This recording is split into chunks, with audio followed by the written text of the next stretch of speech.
So last class வரைக்கும் என்ன பார்த்தோம் அப்படின்னா பிசிபிபியோட ஒரு இன்ட்ரோ பார்த்தோம். பிஸ்னஸ் தான் என்ன, ப்ரொஃபஷனில் என்னெல்லாம் இன்க்ளூட் ஆகும் அப்படின்றத பார்த்துருந்தோம். அதுக்கப்புறம் வந்து பார்த்தீங்கன்னா எதனால பிசிபிபி வந்து வருது, லைக் கம்பெனிஸ் ஆக்டும் பிசிபிபியும் எந்தெந்த இடத்துல ஃபைட் பண்ணியிருக்கு அப்படின்னு நம்ம பார்த்தோம். ஸோ அதில் எதெல்லாம் அட்மிட் பண்ணோம், எதெல்லாம் நாட் அட்மிட் பண்ணோம் அப்படின்ற மாதிரி சில விஷயங்கள்லாம் ஒரு சில எக்ஸாம்பிள்ஸ் பார்த்தோம்.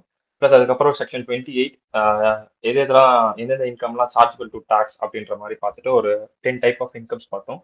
ஓகே, அதுக்கடுத்து வந்து பார்த்தீங்கன்னா ஸ்பெகுலேஷன் பிசினஸ்னா என்ன அப்படின்னு பார்த்தோம். செக்ஷன் 29 வந்து என்ன சொல்லுது அப்படின்னு பார்த்துக்கோம். செக்ஷன் 29 வந்து பிசிபிபில நீங்க எது எதெல்லாம் பண்ணீங்க அப்படின்றத சொல்லுச்சு. Which means up to 30 to 43D இந்த ப்ரொவிஷன்ஸ்லாம் பிசிபிபில வரும் அப்படின்னு சொல்லுச்சு இல்லையா. ஸோ நெக்ஸ்ட் நம்ம என்ன பார்க்க போறோம் அப்படின்னா allowable deduction. Which means this are the deductions of allowable. அதாவது நீங்க அலோவ் பண்ணிக்கலாம், நெட் ப்ராஃபிட்ல இருந்து நீங்க அலோவ் பண்ணிக்கலாம். அப்படி என்னப்பா டிடக்ஷன்ஸ் அப்படின்னா செக்ஷன் 30 ஃபார் பில்டிங். ஃபார் பில்டிங்க்கு எந்த டிடக்ஷன் நீங்க எடுத்துக்கலாம். செக்ஷன் 31 பிளான்ட் மெஷினரி ஃபர்னிச்சர், இதுக்கு நீங்க என்னென்ன எடுத்துக்கலாம். பில்டிங் இருக்கு அப்படின்னா நீங்க ரெண்ட் கட்டுறீங்க அப்படின்னா யா இட்ஸ் அலோகபிள் எக்ஸ்பெண்டிச்சர். உங்களோட ப்ராஃபிட்ல இருந்து அதை அலோகபிள் பண்ணிக்கலாம். ரேட்ஸ் வேற ஏதாவது பே பண்ணிருக்கீங்க, ரெண்ட் அண்ட் ரேட்ஸ் சொல்லுவாங்க இல்லையா. ஸோ அந்த மாதிரி ஏதாவது பே பண்ணிருக்கீங்க, இல்ல டாக்ஸஸ் ஏதாவது பே பண்ணிருக்கீங்க, முனிசிபல் டாக்ஸ், ப்ராப்பர்ட்டி டாக்ஸ், அந்த மாதிரி ஏதாவது டாக்ஸ் பே பண்ணிருக்கீங்க. Repairs, insurance. ரிப்பேர்ஸ் அப்படிங்கிறது என்ன அப்படின்னா ஹோலா மொத்தமா ஒரு கேபிட்டல் எக்ஸ்பெண்டிச்சர் மாதிரி நடக்கக்கூடாது. சின்னதா இப்ப பில்டிங் வந்து விரிசல் விட்டு இருக்கு அப்படின்னா அந்த விரிசல் விட்டதுக்குலாம் வந்து சும்மா அந்த பேட்ச் ஒர்க் மாதிரி எல்லாம் பண்ணுவாங்க இல்லையா. அந்த மாதிரியான பேட்ச் ஒர்க் தான் இந்த ரிப்பேர்ஸ்ல வந்து இன்க்ளூட் ஆகும். ஓகேவா.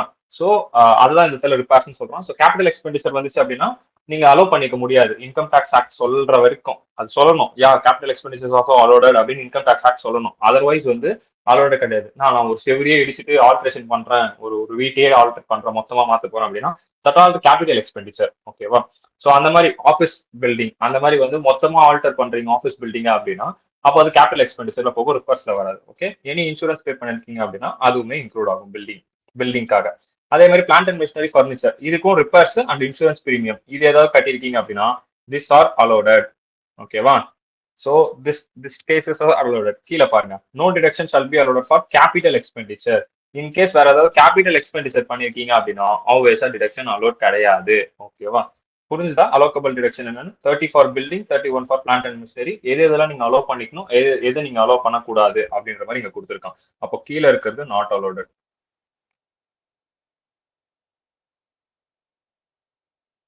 ஸோ நெக்ஸ்ட் என்னன்னா 31(1)(2) டெப்ரிசியேஷனுக்குள்ள போறதுக்கு முன்னாடி உங்க புக்ல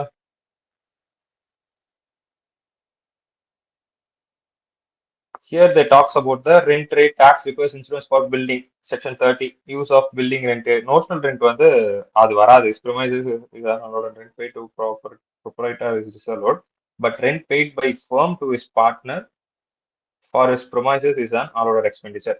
இப்போ நம்ம லாஸ்ட் டைம் ஒன்னு பார்த்தோம் இல்லையா, ஆல்வேஸா இந்த யூஸ் ஆஃப் பில்டிங் கொடுத்துருக்கு பிசினஸ் பர்பஸ்க்காக இருக்கணும், அதுதான் அந்த லைன்ல கொடுத்துருப்பான். செகண்ட் பாயிண்ட் வந்து நோஷனல் ரெண்ட்னு கொடுத்துருக்கான் இல்லையா. நோஷனல் ரெண்ட் அப்படின்னும் போது நம்ம ப்ரொப்பரைட்டருக்கு கொடுத்ததை டிசால்வ் பண்ணும். ஞாபகம் இருக்கா, பின்னாடி நம்ம நேற்று பார்த்தோம். நேற்று பார்க்கும்போது ப்ரொப்பரைட்டர்ஷிப்க்கு அவன் ரெண்ட் கொடுத்துக்க கூடாது அப்படின்ற மாதிரி நம்ம பார்த்தோம். கரெக்டா. ஸோ அந்த மாதிரி ப்ரொப்பரைட்டருக்கு இருந்தா டிசால்வ் பண்ணுவோம். Rent paid by firm in case dissolved, but rent paid by firm வந்து ரெண்ட் பே பண்ணுது யாருக்கு, to his partner for using his premises in allowed expense. Which means இப்போ வந்து பார்ட்னர் இருப்பாரு. பார்ட்னர் வந்து இப்போ நீங்க ஒரு பார்ட்னரா போறீங்க, உங்ககிட்ட வந்து ஒரு ப்ரிமைஸ் இருக்கு. ஃபார் எக்ஸாம்பிள் நீங்க ஒரு ஆஃபீஸ் வச்சிருக்கீங்கன்னு வச்சுக்கோங்க. அந்த ஆஃபீஸுக்கு வந்து நீங்க ஃபேர்முக்கு கொடுக்குறீங்க. உங்களோட ஆஃபீஸை நீங்க ஃபேர்முக்காக கொடுக்குறீங்க, உங்களோட பார்ட்னர்ஷிப் ஃபேர்முக்காக கொடுக்குறீங்க. அப்படின்னும் போது இப்போ ஃபேர்ம் என்ன பண்ணுதுன்னா உங்களுக்கு ரெண்ட் கொடுக்குதுன்னு வச்சுப்போம் உங்க ஆஃபீஸ் யூஸ் பண்றதுக்காக. ஆனா நீங்க ஒரு பார்ட்னர் தான். இதுவுமே நோஷனல் ரெண்ட் மாதிரி தான் இருக்கு அப்படின்னு கேட்டா இது நோஷனல் ரெண்ட்ல வராது. ஏன்னா ஃபேர்ம் வந்து இந்த இடத்துல அனதர் பர்சனாவே இருக்கும், ஒரு பர்சனாவே இருக்கும். ஃபேர்ம் வந்து ஒரு பர்சன் மாதிரியே இருக்கும். ஓகேவா. சோ ஃபேர்ம் ரெண்ட் கொடுக்குது அப்படின்னா தட் ரெண்ட் இஸ் அலோடடா. தெரியுதா இப்போ அலோடட் டிஸ்அலோடட் இருக்கு, உங்களுக்கு டிஃபரன்ஸ் புரியுதா. ஒரு சோல் ப்ரொப்ரைட்டர்ஷிப் இருக்கு அப்படின்னா அது டிஸ்அலோடட், பட் ஃபேர்மா இருக்கு அப்படின்னா அது அலோடட். அதுதான் இந்த செகண்ட் பாயிண்ட்ல கொடுத்துருக்கான். அடுத்து தேர்ட், கேபிட்டல் ரிப்பேர்னா என்ன, கரண்ட் ரிப்பேர்னா என்ன, கேபிட்டல் ரிப்பேர்னா என்னன்னு கொடுத்துருக்கான். ஓகே, ஒரு கோ த்ரூ பண்ணீங்கனாலே போதும். நார்மலா நான் சொன்ன மாதிரி தான். சின்னதா ஒரு விரிசல் விட்டுருக்கு என்னோட பில்டிங், நான் ஒரு பேட்ச் ஒர்க் பண்ண போறோம் அப்படின்னா then that is consider as current repair. Capital ரிப்பேர்னா மொத்தமாவே ஒரு பெரிய ஒரு ஏரியாவே நீங்க ஆல்டர் பண்ண போறீங்க அப்படின்னா then that will be consider as capital repair. Okay, வேற என்ன இருக்கு? Done. So taxes la municipal tax நான் சொன்ன மாதிரி land revenue, municipal tax etc. are deductible on cash basis. 30 read with read with section 30 read with 43B. 43 ஞாபகம் இருக்கா நேத்து? கையை விட்டு காசு போனாதான் நாங்க அலோவ் பண்ணுவோம் அப்படின்னு சொல்லுங்க இல்லையா? That is 43B. கையை விட்டு காசு போனா கேஷ் பேசிஸ். 43B ஞாபகம் வந்தாலே கேஷ் பேசிஸ் ஞாபகம் வந்துடும். ஓகே, அடுத்து செக்ஷன் 31 பிளான்ட் அண்ட் மிஷினரி ஃபர்னிச்சருக்கு. ஆல்வேஸ் யூசேஜ் ஆஃப் அசெட் வந்து பிசினஸ் ஆர் ப்ரொஃபஷன் இருக்கும். கேபிட்டல்னா என்னன்னு தெரியும், கேபிட்டல் ரிப்பேர், கரண்ட் ரிப்பேர்னா என்னன்னு தெரியும். ஒரு எக்ஸாம்பிள் கொடுத்துருக்கான். Heavy expenditure incur for replacement of a part of ship without creating any asset is deductible. அதாவது இப்போ இந்த இடத்துல வந்து என்ன சொல்லியிருக்கான் அப்படின்னா, நம்ம எப்படி நம்மளோட அசம்ஷன் எப்படி இருக்கும், நம்மளோட மைண்ட் எப்படி இருக்கும் அப்படின்னா, பல்கா செலவாயிருக்கா, பல்கா வந்து எக்ஸ்பென்ஸ் ஆயிருக்கா, கிட்டத்தட்ட ஆனா ஒரு 5 லட்சம் ஆயிருக்கு அப்படின்னா கண்டிப்பா இது வந்து கேபிட்டல் எக்ஸ்பெண்டிச்சர் தான் இருக்கும் அப்படின்னு நம்ம நினைச்சிட்டு இருக்கோம். கரெக்டா? 1 கோடி ரூபாய் நடந்தாலுமே நீங்க வந்து செக் பண்ணணும். ஃபார் இன்கம் டாக்ஸ் ஆக்ட் நீங்க செக் பண்ணணும். 1 கோடி ரூபாய் நடந்தாலுமே that will be consider as revenue expenditure sometime. ஓகேவா? ஏன் கரண்ட் எக்ஸ்பெண்டிச்சர்? ஏன் அப்படின்னா அதோட அந்த அந்த அசட்டோட தன்மையே அது மாத்தணும். அப்பதான் அது கேபிட்டல் எக்ஸ்பெண்டிச்சர். இங்க பாருங்க, ஹெவி எக்ஸ்பெண்டிச்சர் இன்கர், ஹெவியா ஒரு எக்ஸ்பெண்டிச்சர் இன்கர் ஆயிருக்கு. எதை? Replacement of part of the ship without creating any asset. வேற எந்த அசெட்டையும் கிரியேட் பண்ணாம வெறும் எக்ஸ்பெண்டிச்சர் மட்டுமே ஹெவியா நடந்திருக்கு அப்படின்னா அது டிடக்டபிள் தான். ஓகேவா? That is not consider as capital expenditure. Capital expenditure அப்படின்னா அந்த அசட்டோட தன்மையை அது மாத்தணும், இல்ல புதுசா ஒரு அசெட் வந்து இருக்கணும். இப்ப எப்படி நான் சொல்றது, நான் ஆல்ரெடி உங்களுக்கு சொல்லியிருக்கேன். நம்ம மைண்ட் நம்ம பாடியிலேயே மைண்ட் ஒர்க் ஆகல அப்படின்னாலும் நம்ம ரன் ஆகும். ரன் ஆகல சென்ஸ் நம்மளுக்கு உயிர் இருக்கும். கரெக்டா? ஒரு கிட்னி இல்லை அப்படின்னாலும் நம்மளுக்கு உயிர் இருக்கும். கரெக்டா? பட் ஹார்ட் இல்லை அப்படின்னா அவ்வளவுதான், டெட். அந்த சோல் வந்து முடிஞ்சிருச்சு. ஓகே, சோ அந்த மாதிரி இருக்கும் போது கேபிட்டல் எக்ஸ்பெண்டிச்சர் அப்படிங்கிறது, இப்போ கிட்னி இல்ல அப்படின்னு நான் ஒரு எக்ஸ்பெண்டிச்சர் பண்றேன், அது கேபிட்டல் எக்ஸ்பெண்டிச்சரா? ஃபார் எக்ஸாம்பிள் நான் மெஷினரிக்கு அந்த மாதிரி சொல்லிக்கிட்டு இருக்கேன். மெஷினரி அது இல்லைனாலும் ரன் ஆகுது, ஒரு விஷயம் இல்லை அப்படின்னாலும் அது ரன் ஆகுது. அந்த விஷயத்தை நீங்க மறுபடியும் எடுத்து வந்து அடிஷனலா வைக்கிறீங்க. ஒரு கிட்னி இருந்தாலும் ரன் ஆகுது மெஷின், ஆனா இன்னொரு கிட்னி எடுத்து வந்து அடிஷனலா நம்ம ஆட் பண்றோம் அப்படின்னும் போது இப்போ இது கேபிட்டல் எக்ஸ்பெண்டிச்சர் கேட்டா கிடையாது. ஏன்னா அது இல்லைனாலுமே அது ரன் ஆகும். அந்த அசட்டோட தன்மையை அது மாத்தணும். அப்பதான் வந்து அது கேபிட்டல் எக்ஸ்பெண்டிச்சர். நல்லா ஞாபகம் வச்சுக்கோங்க. நம்ம எப்படின்னா காசு அதிகமா இருந்தாலே அது கேபிட்டல் எக்ஸ்பெண்டிச்சர் நினைச்சிருப்போம். அந்த மாதிரிலாம் கிடையாது. ஓகேவா? சோ அதான் நான் சொல்றேன், ஹெவி எக்ஸ்பெண்டிச்சர் ஆனா வித்வுட் கிரியேட்டிங் எனி அசெட். எந்த அசெட்டையும் கிரியேட் பண்ணல அப்படின்னா தட் இஸ் டிடக்டபிள் தான். அதுக்கப்புறம் any expenditure on replacement of petrol engine by diesel engine on is vehicle is allotted. Petrol இன்ஜினுக்கு பதிலாக டீசல் இன்ஜின் மாத்துறானுங்க இல்லையா வெஹிக்கல்ல, அந்த மாதிரி replacement, asset replacement, not asset வந்து not asset creation, asset replacement, அந்த மாதிரி ஏதாவது ரிப்ளேஸ்மெண்ட் நடக்குது அப்படின்னாலும் தட் இஸ் ஆல்சோ அலோடட். ஓகேவா? So this are the 2 examples. உங்களுக்கு வந்து அது நீங்க மணி வச்சு அதை திங்க் பண்ணாதீங்க அப்படின்றதுக்கான ஒரு எக்ஸாம்பிள்ஸ். அதுக்கப்புறம் ரெண்ட் ஃபர்னிச்சருக்கு கொடுக்குறது only requires and business machinery plant and machinery is cover under the section. Rent paid for such this deductible. 37 under section 37(1).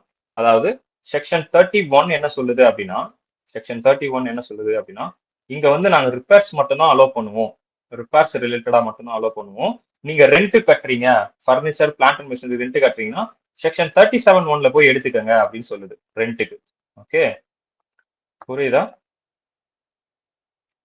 So section 31 என்ன சொல்லுது அப்படின்னா, நாங்க ரிப்பேர்ஸ் மட்டும் தான் கொடுப்போம், உங்களுக்கு ரெண்ட் நீங்க பே பண்றீங்க அப்படின்னா 37 போய் டிடக்ஷன் எடுத்துக்கோங்க அப்படின்னு சொல்லு. 37(1) போயிட்டு. Okay, I think 37(1) is general deduction. பார்ப்போம் பின்னாடி. ஓகே, அடுத்து டெப்ரிசியேஷன்ஸா.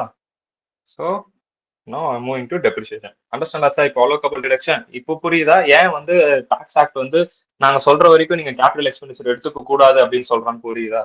Okay, so next topic section 32(1) subclass 2 depreciation. ஓகேவா? So the concept is begin depreciation, one of the major concept in PGBP. So depreciation பொறுத்த வரைக்கும் ஆல்வேஸா பிளாக் ஆஃப் த அசெட் தான் நம்ம mention பண்ணுவோம். Block of assets. Okay, so ஒரு block of the அசெட்ஸ்னா ஒரு பிளாக்ல எத்தனை பில்டிங், ஒரு பிளாக்ல எத்தனை ஃபர்னிச்சர், ஒரு பிளாக்ல எத்தனை மெஷினரி அப்படின்னு பிளாக் வைஸ் தான் நம்ம மென்ஷன் பண்ணுவோம். இண்டிவிஜுவலா அதாவது இண்டிவிஜுவல் லெசன்ஸ் மெஷினரி வைஸ்லேயே ஏபிசி மெஷினரி அப்படின்னு அந்த மாதிரி இண்டிவிஜுவல் வைஸ் போகுமான்னு கேட்டா கிடையாது. ஓகே, ஸோ இதுதான் பிளாக் ஆஃப் த அசெட். ஆல்வேஸா உங்களுக்கு தெரியும் நான் நினைக்கிறேன், நிறைய டைம் நான் சொல்லியிருக்கேன் இல்லையா? ஸோ இதை பேஸ் பண்ணி தான் நம்ம டெப்ரிசியேஷன் பெர்சன்டேஜ் ஓவரால் பிளாக் மேல கால்குலேட் பண்ணுவோம். அந்த இண்டிவிஜுவல் மெஷினரி மேல கால்குலேட் பண்ண மாட்டோம். பிளாக் மேல தான் கால்குலேட் பண்ணுவோம். Okay, depreciation shall be allowed on WDV at prescribed rate on the block of the asset in respect of the asset. Okay, done. So WDV basis தான் எடுப்போம். ஆல்வேஸா PGB tax act படி நம்ம WDV தான் எடுப்போம். SLM வருது அப்படின்னா அவன் mention பண்ணுவான். ஓகேவா? ஸோ ஆல்வேஸா எவ்வளவு ரேட் வந்து கொடுத்துருக்காங்களோ அதுபடி தான் நம்ம எடுத்துக்கணும் கொடுக்குறோம். Which are owned wholly or partly by the assessee. Assessee வந்து ஹோலா மொத்த அசட்டையும் அவரே ஓன் பண்ணிக்கலாம். அந்த பிளாக் ஆஃப் அசட் மொத்தமே அவர் பேர்லயே இருக்கலாம், இல்ல பார்ட்லியும் அவர் பேர்ல இருக்கலாம். ஓகேவா? So that's not bother about us. நம்ம வந்து டைரக்டா போனோமா, ஓகே அசெட் இருக்கா, சரி பார்சலா ஹோல்ட் பண்ணிருக்கியா, then okay you you get the depreciation. உங்களுக்கு அந்த டெப்ரிசியேஷன் நாங்க தரோம், இந்த பெனிஃபிட் நாங்க உங்களுக்கு அவைல் பண்றோம், depreciation benefit as per tax act படி. யூஸ்டு என்ன பர்பஸ்க்காக யூஸ் பண்ணிருக்கணுமா அந்த asset, use for the purpose of business or profession, otherwise you are not eligible to deduct the depreciation. Okay, next note. சில notes இருக்கு. Depreciation is allowed if assessee is a beneficial owner. ஓகேவா? இப்போ beneficial ஓனரா இருந்தாலுமே depreciation என்னவா allot தான். Beneficial owner அப்படின்னும் போது என்ன அப்படின்னா, for example I have the asset. Okay, இப்போ நான் என்ன பண்றேன்னா பாலாக்கு வந்து அந்த அசெட்டை வந்து நான் என்ன பண்றேன்னா இந்த அசெட்டோட ரைட்ஸை நான் ட்ரான்ஸ்ஃபர் பண்றேன். ரைட்ஸை ட்ரான்ஸ்ஃபர் பண்றேன், டைட்டில் நான் ட்ரான்ஸ்ஃபர் பண்ணல. டைட்டில் என்கிட்ட தான் இருக்கு. அசெட்டோட டைட்டில் என்கிட்ட தான் இருக்கு. டைட்டில் டீட் அப்படின்னு சொல்லுவாங்க, அது என்கிட்ட தான் இருக்கு இன்னமும். ஸோ இப்போ நான் ட்ரான்ஸ்ஃபர் பண்ணிட்டேன் அப்படின்னா Bala is a beneficial owner. Something இ பெனிஃபிட் வித் அசெட். அவர் அதை வச்சு அந்த அந்த மெஷினரி வச்சு ஏதோ ஒர்க் பண்ணி அதை அவரால் பெனிஃபிட் அடைகிறார் அப்படின்னும் போது இப்போ பாலா என்ன பண்ணலாமா? Yeah of course Bala is eligible to detect claim the depreciation. இப்போ பாலாக்கு வந்து எலிஜிபிள் தான். ஓகேவா? என்னதான் நான் டைட்டில் வச்சிருந்தாலும் நான் ரைட்ஸ் ட்ரான்ஸ்ஃபர் பண்ணிருக்கேன். So Bala using the assets he benefit something on the asset. அவருக்கு அதுல இருந்து ஒரு பெனிஃபிட் கிடைக்குது அப்படின்னும் போது he become as a beneficial owner, then he claim such depreciation. ஓகேவா? ஸோ அவர் வந்து டெப்ரிசியேஷன் கிளைம் பண்ணிக்கலாம். அது ஃபர்ஸ்ட் பாயிண்ட். அதுக்கப்புறம் இன்கேஸ் லீஸ்ல இருக்குன்னு வச்சுக்கோமே, இப்போ லீஸ் கான்செப்ட் வருதுன்னா இப்போ நான் இங்க ரைட்ஸை ட்ரான்ஸ்ஃபர் பண்ணேன், பட் லீஸ் கான்செப்ட் வருது அப்படின்னும் போது நான் என்ன பண்ணுவேன்னா பாலாக்கு லீஸ்க்கு விட்டுருப்பேன். லீஸ்க்கு விட்டு லீஸ் அமௌண்ட் எவ்வளோ அந்த அக்ரிமெண்ட் படி அது வாங்குவேன். ஸோ இந்த மாதிரி சுச்சுவேஷன்ல depreciation is always claimed by who? Lessor, whether it's a financial lease or operating lease. Operating லீஸா இருந்தாலும் சரி, ஃபினான்ஷியல் லீஸா இருந்தாலும் சரி, யார் தான் கிளைம் பண்ண முடியும்? லெசார் தான் கிளைம் பண்ண முடியும். லெசியால கிளைம் பண்ணவே முடியாது. Which means lessor is a owner of the asset. Owner of the asset. ஓகேவா? ஸோ லெசார் தான் கிளைம் பண்ணிப்பாரு depreciation as per IT act படி. Okay, in some cases lessee கூட கிளைம் பண்ணலாம் அப்படின்ற மாதிரி வரும். பட் ஒரே நிமிஷம் அதுவும் check பண்ணிடுவோங்க.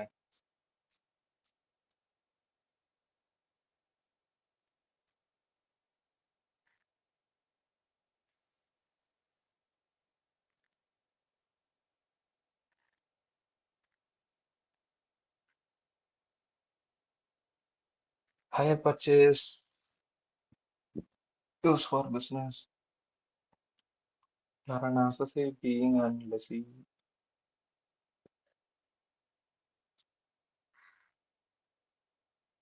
The way of implement expense super construction on the building is for. Okay, yeah இங்க என்ன கேஸ் வந்திருக்கு அப்படின்னா, இப்போ லீஸ்க்கு நான் வந்து பாலா கிட்ட லீஸ்க்கு விட்டுருக்கேன். என்னோட பில்டிங்கை வந்து நான் லீஸ் விட்டுருக்கேன்னு வச்சுக்கோமே. ஸோ இங்க என் பில்டிங் இருக்கு, நான் இதை வந்து லீஸ்க்கு விட்டுருக்கேன், பாலா அதை யூஸ் பண்ணிட்டு இருக்காரு.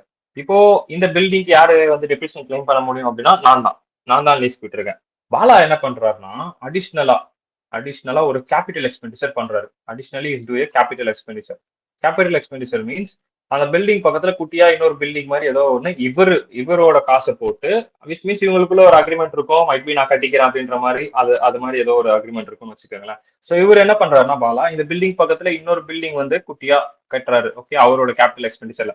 இப்போ லெசி எதுக்கு வந்து எலிஜிபிள் அப்படின்னா, இவர் இந்த குட்டியா ஒரு பில்டிங் கட்டினார் இல்லையா, பாலா அவரோட காசு போட்டு அந்த டெப்ரிசியேஷன் யார் கிளைம் பண்ணிக்கலாம்? பாலா கிளைம் பண்ணிக்கலாம். ஓகேவா? இந்த சுச்சுவேஷன்ல தான் லெசி வந்து என்ன பண்ண முடியும்? டெப்ரிசியேஷன் கிளைம் பண்ண முடியும். ஓகேவா? சோ அண்டர்ஸ்டாண்ட் ஆச்சா? இப்போ லெசார் எந்த பாயிண்ட் வரைக்கும் டெப்ரிசியேஷன் கிளைம் பண்ண முடியும், லெசி எந்த பாயிண்ட்ல வந்து டெப்ரிசியேஷன் கிளைம் பண்ண முடியும், புரிஞ்சுதா? அண்டர்ஸ்டாண்ட் ஆச்சா? புரியுதுங்களா? Okay done. ஸோ இப்போ ஃபினான்ஷியல் லீஸ், ஆப்ரேட்டிங் லீஸ் ரெண்டு லீஸ் இருக்கு. இது நீங்க இந்தியன் அக்கௌண்டிங் ஸ்டாண்டர்ட்ஸ் படிக்கும்போது பாப்பீங்க. ஃபினான்ஷியல் லீஸ் அப்படின்றது என்னன்னா, அசெட்டுக்கு வந்து நீங்க லீஸ் ரெண்ட் வந்து பே பண்ணிட்டே வருவீங்க, கடைசி நேரத்துல வந்து அசெட் உங்களுக்கு சொந்தமாயிரும், அது ஃபினான்ஷியல் லீஸ்.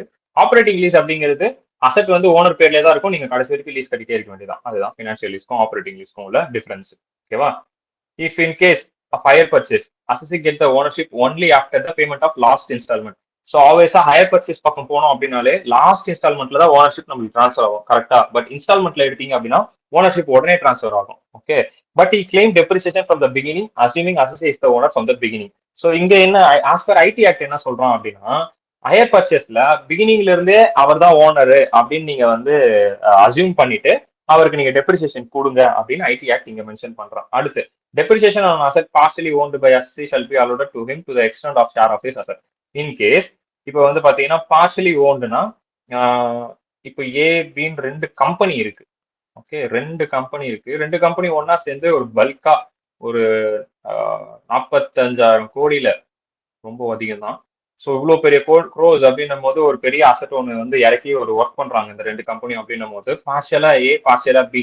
ஸோ இதுல பார்ட்டா அவங்க ரெண்டு பேர் பிரிச்சுப்பாங்க. Which means 22.5 crores, 22.5 crore, 25,000, I think 45,000, 22,500 crores. Yeah, okay. 22,000, 22,500 crores. Okay. So 22,500 crores, 22,500 crores வந்து என்னன்னா, இப்படி crore and croreல பண்றாங்க அப்படின்னும் போது பல்கா இருக்கு அப்படின்னா, இந்த ஆஃப் ஷேர்ஸ் வந்து பார்ஷலி ஓன்டு. எந்த அசசி ஏக்கா, ஓகே ஏக்கு அவ்வளோ டெப்ரிசியேஷன் கொடுங்க, பிக்கு இவ்வளோ டெப்ரிசியேஷன் கொடுங்கன்னு. இட்ஸ் மீன்ஸ் நான் இப்போ ஈக்குவலா பிரிச்சிருக்கேன் இதை.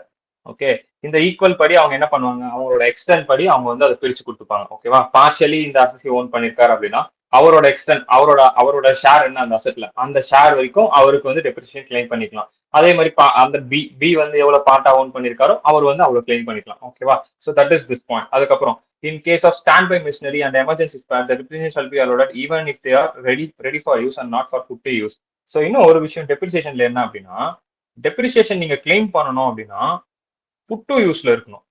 புட் டு யூஸ் அப்படின்னு ஒரு வேர்டு இருக்கு. ஓகேவா, புட் டு யூஸ்னா அந்த அந்த அசெட் வந்து ஒர்க்ல இருக்கணும், புட் டு யூஸ்ல இருக்கணும். இப்போ இவ்வளவு நம்ம செலவு பண்ணி வச்சிருக்கோம் அப்படின்னா அதை தூக்கிட்டு வந்து சும்மா வச்சிட்டு இருந்தோம் அப்படின்னா, இல்ல ரெடியா இருக்கு இன்னும் நாங்க யூஸ் பண்ண ஆரம்பிக்கல அப்படின்னா அதுக்கெல்லாம் வந்து நீங்க டெப்ரிசியேஷன் கிளைம் பண்ணி முடியும்னு கேட்டா கிடையாது. புட் டு யூஸ்ல இருக்கணும் டெப்ரிசியேஷன் கிளைம் பண்ணணும். ஆல்வேஸா அது வந்து யூஸ் பண்ணிக்கிட்டு இருக்கணும், அதர்வைஸ் உங்களுக்கு டெப்ரிசியேஷன் வந்து கிடைக்காது. ஓகே, பட் சில மிஷினரிஸ், சாரி, சில அசட்டுக்கு வந்து என்ன அப்படின்னா ரெடி டு யூஸ்ல இருக்கும் போதே நீங்க டெப்ரிசியேஷன் கிளைம் பண்ணிக்கலாம் அப்படின்னு சொல்றோம். எதுக்கு?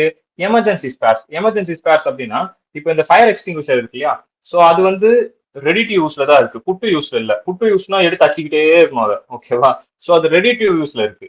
ஒரு இடத்துல அதை மாட்டி வச்சிருவோம். Is ready to use, it is ready to use but not be put use. Fire ஆனாதான் நம்ம புட்டு யூஸ் பண்ண முடியும். ஸோ அந்த மாதிரி சில எமர்ஜென்சி ஸ்பேருக்கு ஸ்டாண்ட் பை மிஷினரிஸ் அதெல்லாம். ஓகேவா, ஸோ அந்த மாதிரி எமர்ஜென்சி ஸ்பேர்ஸ் இல்ல ஸ்டாண்ட் பை மிஷினரிஸ் ஏதாவது இருக்கு அப்படின்னா நீங்க அதுக்கெல்லாம் டெப்ரிசியேஷன் எடுத்துக்கலாம். நீங்க புட் டு யூஸ் வரைக்கும் வெயிட் பண்ண வேண்டாம். ஓகேவா, அது ரெடி டு யூஸ்ல இருந்தாலே போதும் அப்படின்னு சொல்லிட்டான். But always depreciation put to யூஸ்ல இருக்கிறது மட்டும் தான் கிளைம் பண்ண முடியும். சில எமர்ஜென்சி மெட்டீரியல்ஸ்க்கு மட்டும் ரெடி டு யூஸ்ல நம்ம வந்து என்ன பண்ணிக்கலாமா, கிளைம் பண்ணிக்கலாம் அப்படின்னு சில நோட்ஸ் கொடுத்துருக்கான். ஓகேவா, அண்டர்ஸ்டாண்ட் ஆச்சா இது? நெக்ஸ்ட் போகலாமா? ஓகேண்ணா. டன். ஸோ இப்போ இதெல்லாம் தான் இந்த பாயிண்ட்ஸ்ல கொடுத்துருப்பான். ஜஸ்ட் இந்த பாயிண்ட்ஸ் அப்படியே கோத்துருப்பானுங்க. பெனிஃபிஷியல் ஓனர்னா என்ன, கோ ஓனர்னா என்ன, பாசிவ் யூசஸ், ஆக்டிவ் யூஸ், அந்த யூஸ் பத்தி பேசியிருப்பானுங்க. அதுக்கப்புறம் பார்ஷியலி யூஸ்டு, ஹையர் பர்ச்சேஸா இருந்தா என்ன. ஃபர்ஸ்ட் இந்த கண்டிஷன்ஸ் பாருங்க. Owned by assessee, assessee must use for the purpose of business or profession during the previous year. ரெண்டு கண்டிஷன் இருக்கு. அந்த கண்டிஷனுக்கு ஏற்ற மாதிரி இங்க இருக்க வேர்டிங்ஸ் எல்லாம் மாறுது. ஓகேவா, ஜஸ்ட் கோ த்ரூ பண்ணாலே போதும். இங்க பார்த்தது தான், இங்க நம்ம என்னெல்லாம் படிச்சோமோ அதே தான் இது உள்ளேயும் இருக்கும். ஓகே, வேற என்ன அசெட்? இதைத்தான் நான் முதல்ல இருந்தே சொல்லிட்டு இருக்கேன். மெத்தட் ஆஃப் கம்ப்யூட்டிங் வந்து டோட்டலா டிஃபரன்ஸ். ஏன்னா as per income tax act is entirely difference from accountancy method. Accountancy மெத்தடுக்கும் இன்கம் டாக்ஸ் ஆக்ட் மெத்தடுக்கும் டிஃபரன்ஸ் இருக்கும்னு சொன்னா பிளாக் ஆஃப் த அசெட் நம்ம சொல்லுவோம்னு சொல்லியிருந்தோம் இல்லையா. So block of the asset அவன் எப்படி அந்த பிளாக் எப்படி பிரிச்சிருக்கான் அப்படின்றத மென்ஷன் பண்ணிருப்பான். டான்ஜிபிள், இன்டான்ஜிபிள்னு பிரிச்சிருக்கான். ஓகேவா, ஸோ இந்த மெத்தட் ஆஃப் டெப்ரிசியேஷன் ஞாபகம் இருக்கா? நான் சொன்னேன்ல, ஓப்பனிங் டபிள்யூடிவி, ஆட் அடிஷன். ஆட் அடிஷன்றது என்ன? பர்ச்சேஸ், நம்ம ஏதாவது பர்ச்சேஸ் பண்ணியிருப்போம். அதுக்கப்புறம் லெஸ் டெலிஷன், நம்ம ஏதாவது சேல் பண்ணியிருப்போம், லெஸ் டெலிஷன். அதுக்கப்புறம் உங்களுக்கு ஒரு ஆன்சர் கிடைக்கும். அந்த ஆன்சர்ல நீங்க என்ன பண்ணுவீங்க, டெப்ரிசியேஷனை லெஸ் பண்ணுவீங்க.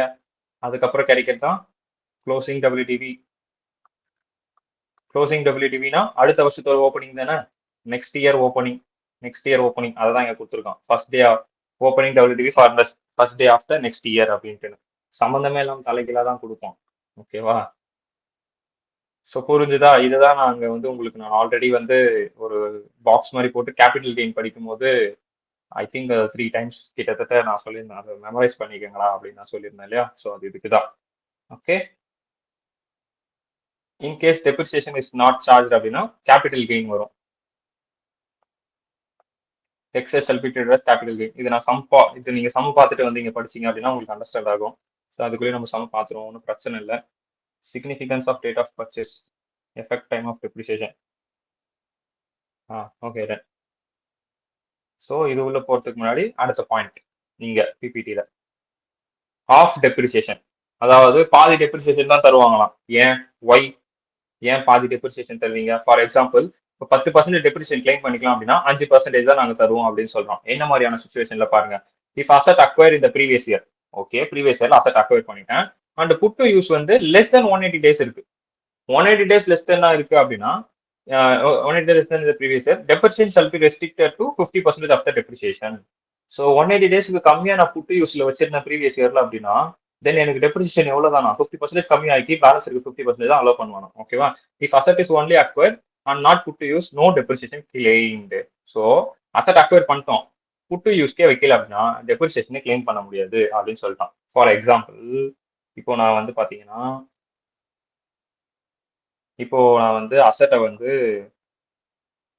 வாங்கினது வந்து பாத்தீங்கன்னா ஜனவரி 31st 2022.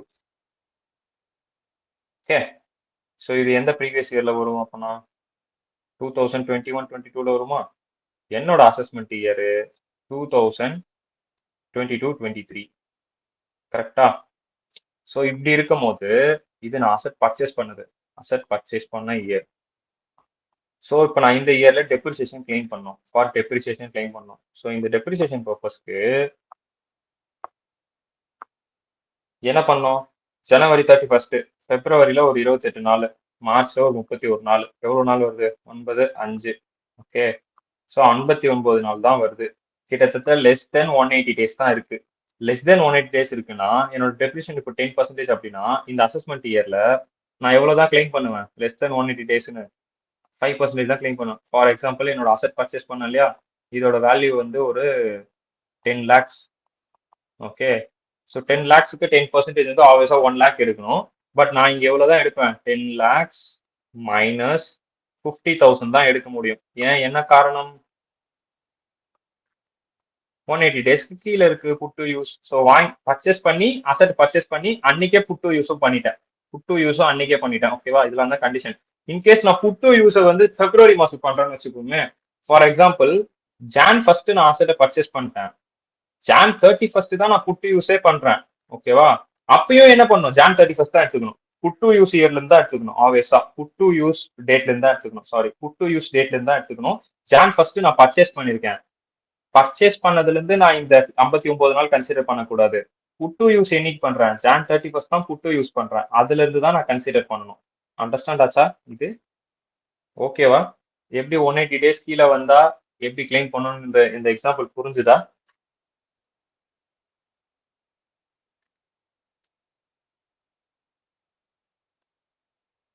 என்னடா அமைதியா இருக்கீங்க? ஓகே.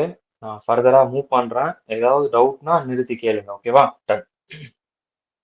இது வரைக்கும் புரிஞ்சது இல்லையா? லெஸ் தென் 180 டேஸா இருந்தா அது வந்து பாதி டெப்ரிசியேஷன், ஆஃப் டெப்ரிசியேஷன் தான் அலோவ் பண்ணும் அப்படின்ற அந்த கண்டிஷன் புரிஞ்சது இல்லையா?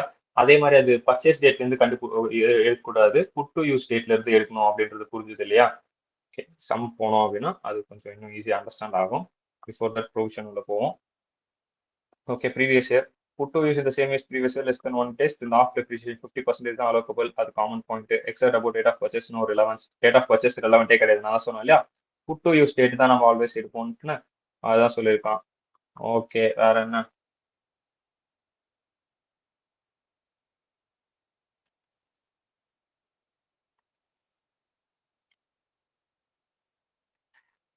இங்க பாருங்க, டியூரிங் த ப்ரீவியஸ் இயர்ல வாங்கியிருக்கோம் அப்படின்னா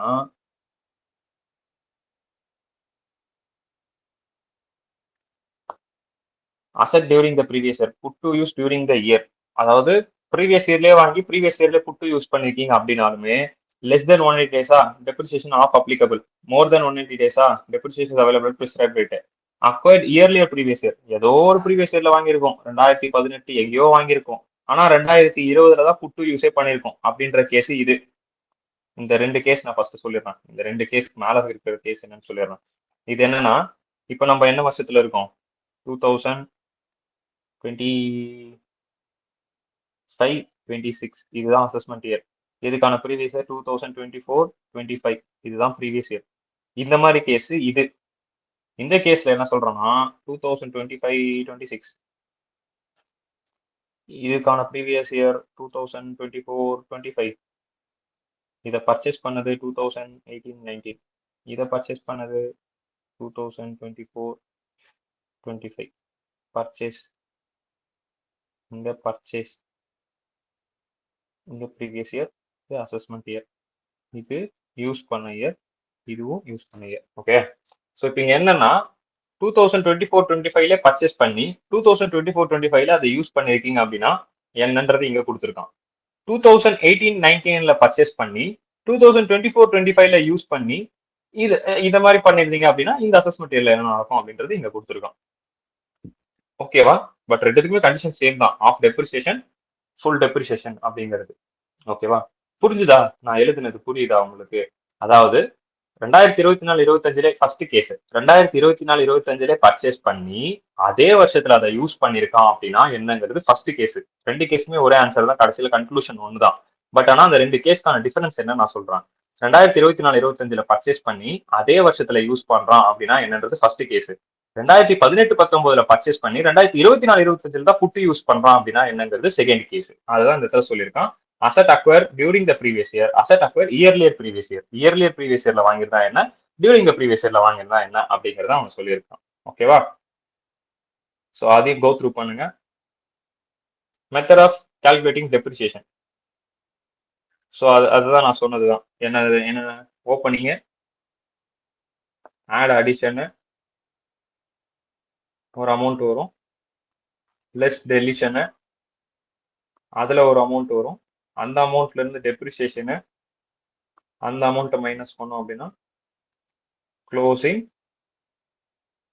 WDV நம்ம பார்த்தோம் இல்லையா? இதுதான் மெத்தட். ஓகேங்களா?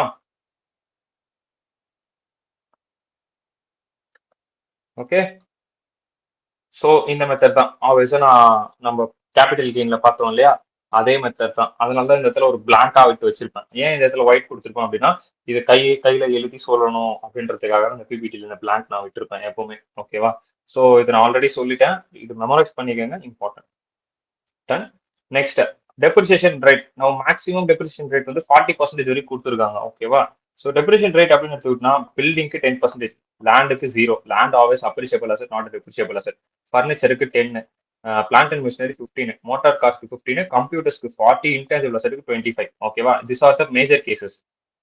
மேஜரா இங்க இருக்கு இல்லையா, இந்த கேசஸ் தான் வரும். ஓகேவா? ஸோ அதனால தான் இது தனித்தனியா எழுதியிருக்கேன். So plant and machinery motors காஸ்ட்க்கு 15, கம்ப்யூட்டர்ஸ்க்கு 40, இதுக்கு 25, 10 பில்டிங்க்கும் ஃபர்னிச்சருக்கும் 10. ஓகேவா? அடுத்து ஸ்பெஷல் ரேட்ஸ். சிலதுக்கெல்லாம் ஸ்பெஷல் ரேட்ஸ் இருக்கு. ரெசிடென்ஷியல் பில்டிங் இருக்கு அப்படின்னா அதுக்கு 5%. Building installations for plant forming part of water supply projects, water treatment system, இதுக்காக அதாவது இந்த வாட்டர் சப்ளை ப்ராஜெக்ட்டுக்கு வாட்டர் ட்ரீட்மெண்ட் சிஸ்டம்காக ஏதாவது பில்டிங் நீங்க இன்ஸ்டால் பண்ணிருக்கீங்க அப்படின்னா அதுக்கு எத்தனை பர்சன்டேஜ் ஆகும்? 40. அப்புறம் பியூர்லி டெம்பரரி எரெக்ஷன் சச்சஸ் உடன் ஸ்ட்ரக்சர்ஸ், லைக் வந்து ஐ திங்க் இது வந்து இந்த அது என்ன இந்த மரம் ரிலேட்டடா ஒர்க் பண்ணுவாங்க இல்லையா? ஸோ அந்த மாதிரி ஏதாவது ஒரு ஒர்க் பண்ணிருக்கீங்க அப்படின்னா அதுக்கு ஏதாவது நீங்க எரெக்ஷன்ஸ் ஒர்க்காக நீங்க ஏதாவது ஒரு இன்ஸ்டலேஷன் பண்ணிருக்கீங்க அப்படின்னா அதுக்குமே 40%. மோட்டார் கார்ஸ், சாரி மேலதான் மோட்டார் கார்ஸ் பார்த்தோம் இல்லையா? இங்க motor buses, loris, taxis used in business for running them on higher. ஓகேவா?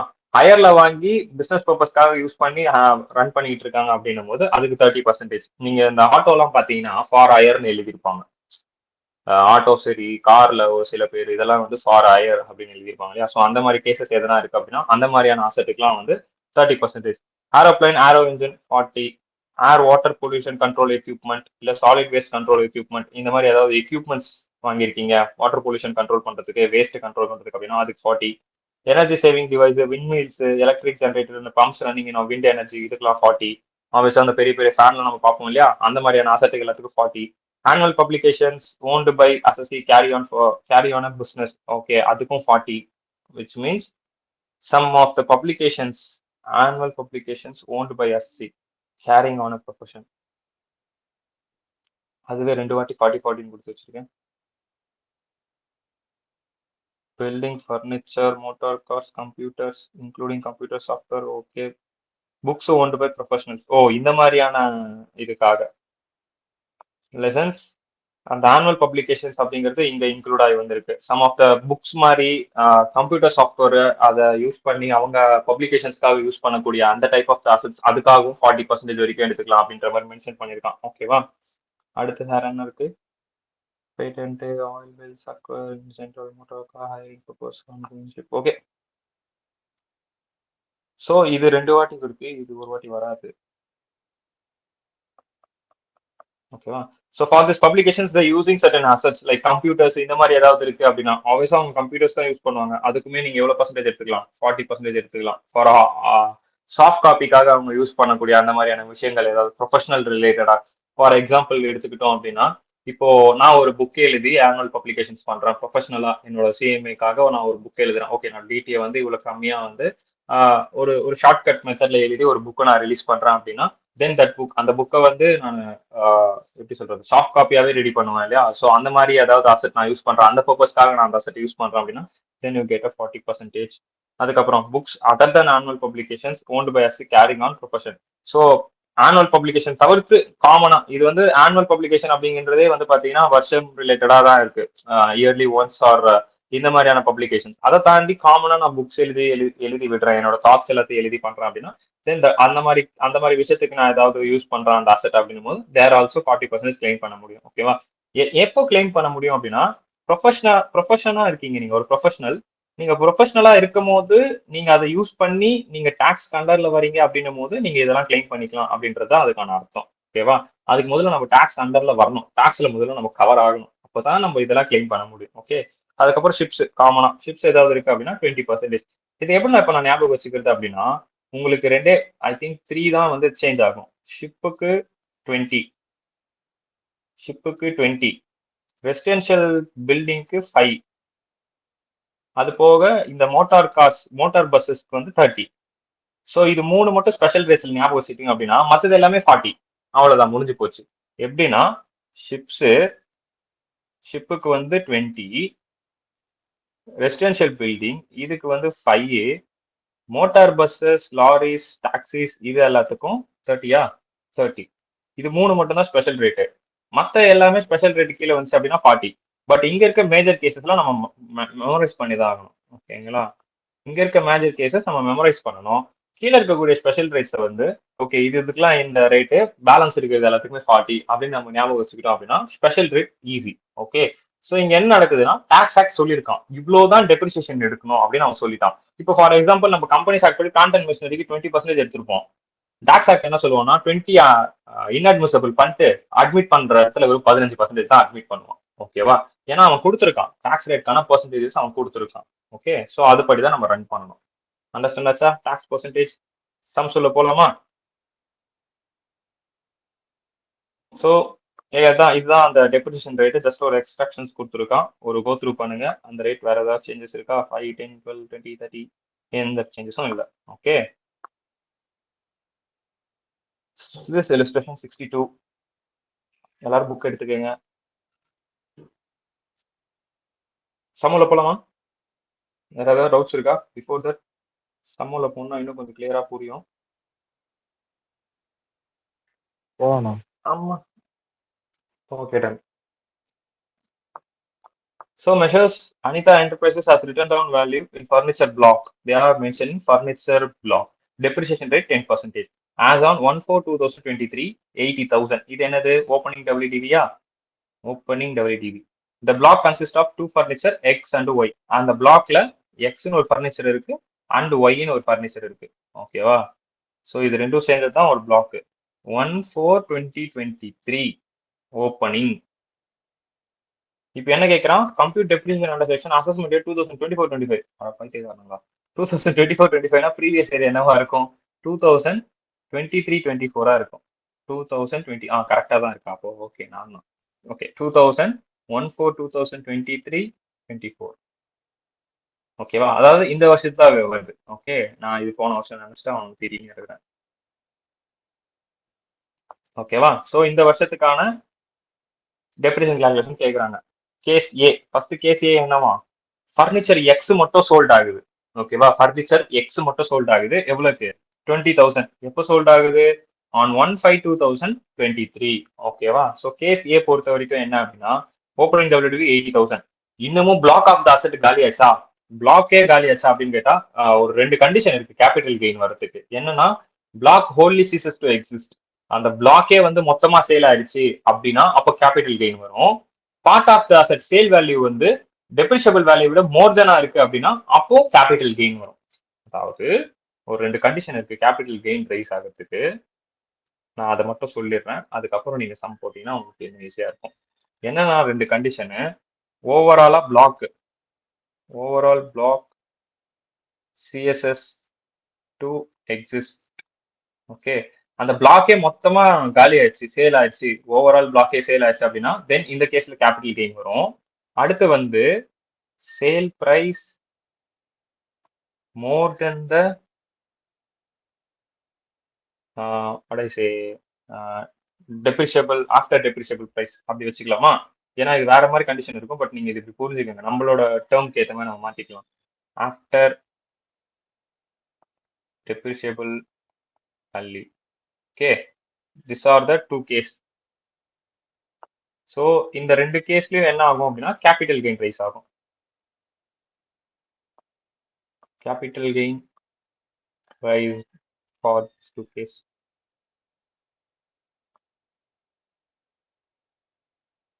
These two are, these two are. These two cases. Okay. ஓகேவா, சோ இந்த ரெண்டு கேஸ்ல தான் வந்து கேபிட்டல் கெயின் ரைஸ் ஆகும். மொத்தமா அந்த பிளாக்கே வந்து சேல் ஆயிருக்கணும். ஓகேவா, பிளாக்கே சேல் ஆயிருக்குன்னா இப்போ அந்த பிளாக்ல எக்ஸ் ஒய்ன்னு ரெண்டு அசெட் பார்த்தோம் இல்லையா, எக்ஸ் ஒய் ரெண்டுமே சேல் ஆயிருக்கணும். இப்போ இதுல எக்ஸ் மட்டும் சேல் ஆயிருக்கு அப்படின்னா அப்போ பிளாக்ல இன்னும் ஒரு அசெட் இருந்துட்டே இருக்கு அப்படின்னு தான் அர்த்தம். ஓகேவா, புரிஞ்சுதா. சோ அப்படின்னு பார்த்தோம் அப்படின்னா இப்போ கேஸ் ஏல வந்து பாத்தீங்கன்னா பிளாக்ல வந்து எக்ஸ மட்டும் சோல்வ் பண்றான் அப்படின்னும் போது 80,000 எவ்வளவுப்பா சோல்வ் பண்ணிருக்கான், எக்ஸ் மட்டும் 20,000 சோல்வ் பண்ணிருக்கான். 20,000, 60,000 இன்னும் அசெட் அப்படியே பிளாக்ல இருக்கு. ஸோ அந்த 60,000 நம்ம டெப்ரிசியேஷன் எத்தனை பர்சன்டேஜ் இருக்கணும், 10% எடுத்தோம் அப்படின்னா 6,000 டெப்ரிசியேஷன். புரிஞ்சுதா. கேஸ் ஏ. கேஸ் பி பாருங்க, furniture X sold for 1 lakh on 1/1/2024. ஆடா, ஸோ இப்போ ஃபர்னிச்சர் எக்ஸை மட்டுமே வந்து பிளாக்ல வந்து சோல்வ் பண்ணிருக்கான். அப்போ என்ன நடந்திருக்கு அப்படின்னா ஓப்பனிங் 80,000 தான். சேல் ப்ரோசீட் வந்து நம்ம லிஸ்ட் பண்ணோம் அப்படின்னா அவன் 1 lakh வித்திருக்கான், எக்ஸை வந்து 1 lakh வித்திருக்கான். இப்போ பிளாக் வேல்யூ விட இது ஜாஸ்தியா இருக்கு, விச் மீன்ஸ் நம்ம அங்க பார்த்தோம் இல்லையா, டெப்ரிசியபிள் வேல்யூ விட சேல் ப்ரோசீட் ஜாஸ்தியா இருக்கு. சேல் வேல்யூ மோர் தென், இப்போ என்ன கண்டிஷன் வருது அப்படின்னா sale price, sale price more than the value of after more than the after depreciation value. depreciation கொடுத்ததுக்கு அப்புறமா இருக்க வேல்யூல, அதாவது ஓப்பனிங் டபிள்யூடிபி விட சேல் பிரைஸ் என்னவா இருக்கு, ஜாஸ்தியா இருக்கு. அப்ப இந்த மாதிரி சிச்சுவேஷன்ல என்ன ரைஸ் ஆகும், கேபிட்டல் கெயின் ரைஸ் ஆகும். நம்ம பார்த்தோம் செகண்ட் கண்டிஷன்ல விழுகுது. ஓகேவா, ஃபர்ஸ்ட் கண்டிஷன் வந்து overall block ceases to exist, அந்த மாதிரி ஒரு கண்டிஷன். செகண்ட் கண்டிஷன் என்ன, டெப்ரிசியபிள் வேல்யூ விட சேல் பிரைஸ் மோர் தெனா இருக்கு அப்படின்னா அப்போ கேபிட்டல் கெயின் ரைஸ் ஆகும்னு பார்த்தோமா. அப்போ இந்த இடத்துல பிளாக் பத்தி இப்ப திங்க் பண்ண வேண்டாம், செகண்ட் கண்டிஷன் பத்தி திங்க் பண்ணுங்க. செகண்ட் கண்டிஷன் வைஸ் போனோம் அப்படின்னா 1 lakh வந்து ரிசீவ் பண்ணிருக்கான். 1 lakh ரிசீவ் பண்ணிருக்கான் அப்படின்னா சேல் ப்ரோசீட் இங்க வந்து 80,000 வரைக்கும் தான் நீங்க எடுத்துக்கணும். ஏன்னா பிளாக்கோட வேல்யூ என்ன, 80,000 தான் ஓப்பனிங் வேல்யூ. அப்ப 80,000ல இருந்து 80,000 தான் நம்மள மைனஸ் பண்ண முடியும், ஜீரோ. அப்ப பேலன்ஸ் இருக்க 20,000 என்னன்னு போகும் அப்படின்னா ஷார்ட் டேர்ம் கேபிட்டல் கெயின். புரியுதா, இந்த வேல்யூ விட ஜாஸ்தி வித்திருக்கான். 80,000 ரூபாய்க்கு விற்க வேண்டிய ஒரு பொருளை 1 லட்சம் ரூபாய்க்கு வித்திருக்கான், ஆல்வேஸா கெயின் 20,000 ரூபாய். புரிஞ்சுதா.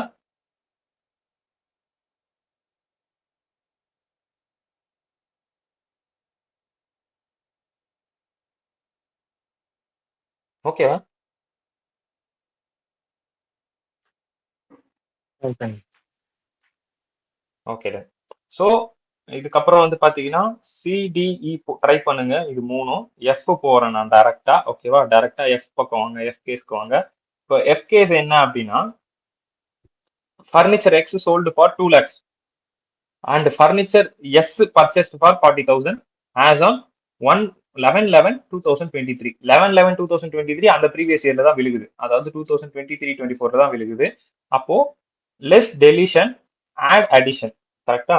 இப்போ எஃப்கேஸ்ல வந்து ஓப்பனிங் டபிள்யூடிவி நம்மளுக்கு எவ்வளோ 80,000 ஆட் அடிஷன் எவ்வளோ இப்போ பர்ச்சேஸ் பண்ணீங்க எஸ் பர்ச்சேஸ் பண்ணிருக்கீங்க 40 ஆட் அடிஷன் ஆட் பண்ணியாச்சு 1,20,000 ஓகேவா? இப்போ லெஸ் டெலிஷன் அப்படின்னும் போது என்னோட பிளாக்கோட வேல்யூவே 1.2 லேக் தான் 1,20,000 தான்.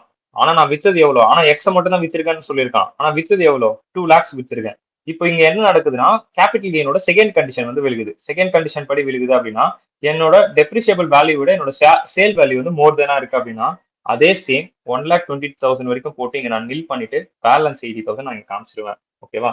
இந்த இடத்துல இந்த ஹேஷ்டாக் கொடுத்துருக்காங்களா அந்த ஹேஷ்டாக் என்னன்னு பின்னாடி தள்ளி படிச்சிருவோம். எங்க அந்த ஹேஷ்டாக் பாருங்க நான் சொன்னது sale ப்ரோசீட்ஸ் cannot exceed opening WDV as increased by actual cost of the asset acquired during the previous year. Excess if any shall be considered as short term capital gain. அதாவது sale proceed வந்து opening டபிள்யூடிவில எக்ஸஸா இருக்கக்கூடாது. Opening டபிள்யூடிவின்றது என்ன depreciation calculate பண்ணி போன வருஷத்துக்கு வந்து closing கரெக்டா depreciable value நான் அதனால தான் அந்த டேர்ம் அப்படி எழுதுனேன். ஸோ அப்போ அந்த ஓப்பனிங் விட அது ஜாஸ்தியா இருக்கக்கூடாது. இன்கேஸ் அது ஜாஸ்தியா இருக்கு அப்படின்னா தென் அதை நாங்க வந்து என்னன்னு கன்சிடர் பண்ணுவோம் short term capital gain consider பண்ணுவோம். அவ்வளவுதான் அதை தான் நான் சொல்லியிருக்கோம். புரிஞ்சுதா? அந்த ஹேஷ்டாக் அதுக்கு தான் அவங்க கொடுத்துருக்காங்க. கேஸ் புரிஞ்சுதா? இப்போ ஆட் அடிஷன் லெஸ் டெலிஷன் பண்ணதுக்கு அப்புறமாவும் அப்படி வந்தா நீங்க எப்படி கெயின் குள்ள கொண்டு போகணும் புரிஞ்சுதா? ஓகே. ஸோ அதுக்கு அடுத்து ஜி கேஸ் பாருங்க. ஜி கேஸ்ல வந்து furniture X and Y both sold 10,000க்கு அண்ட் 35,000 ரெஸ்பெக்டிவ்லி. இப்போ இங்க என்ன நடக்குது 80,000 ஓப்பனிங் ரெண்டுமே சோல்ட் ஆயிடுச்சு. பர்ச்சேஸ் பண்ணிருக்காங்கன்னு கேட்டா இல்ல ஆட் அடிஷன் பர்ச்சேஸ் எதுவும் இல்ல. ஸோ 80,000 வந்துச்சு. லெஸ் டெலிஷன்ல 45 35 45 35 ஆட் பண்ண எவ்வளோப்பா வருது பிளஸ் 35 50 80,000 கரெக்டா 80யா கரெக்டா 80,000 வருதா? அதான் பாருங்களா. ஓகே 80,000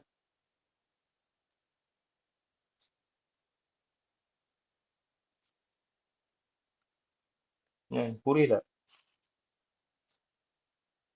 இது 10 1 4 கரெக்டா 80 தான் வருதா? சரி ஓகே. ஸோ இங்க 80,000 வரதுனால இங்க நில் ஆயிடுச்சு.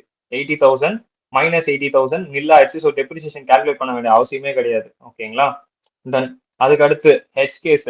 ஹெச் கேஸ்ல என்ன இருக்கு furniture X and Y both sold ரெண்டுமே சோல்டு ஆயிடுச்சு. எவ்வளோக்கு 10,000 35,000 ரெஸ்பெக்டிவ்லி.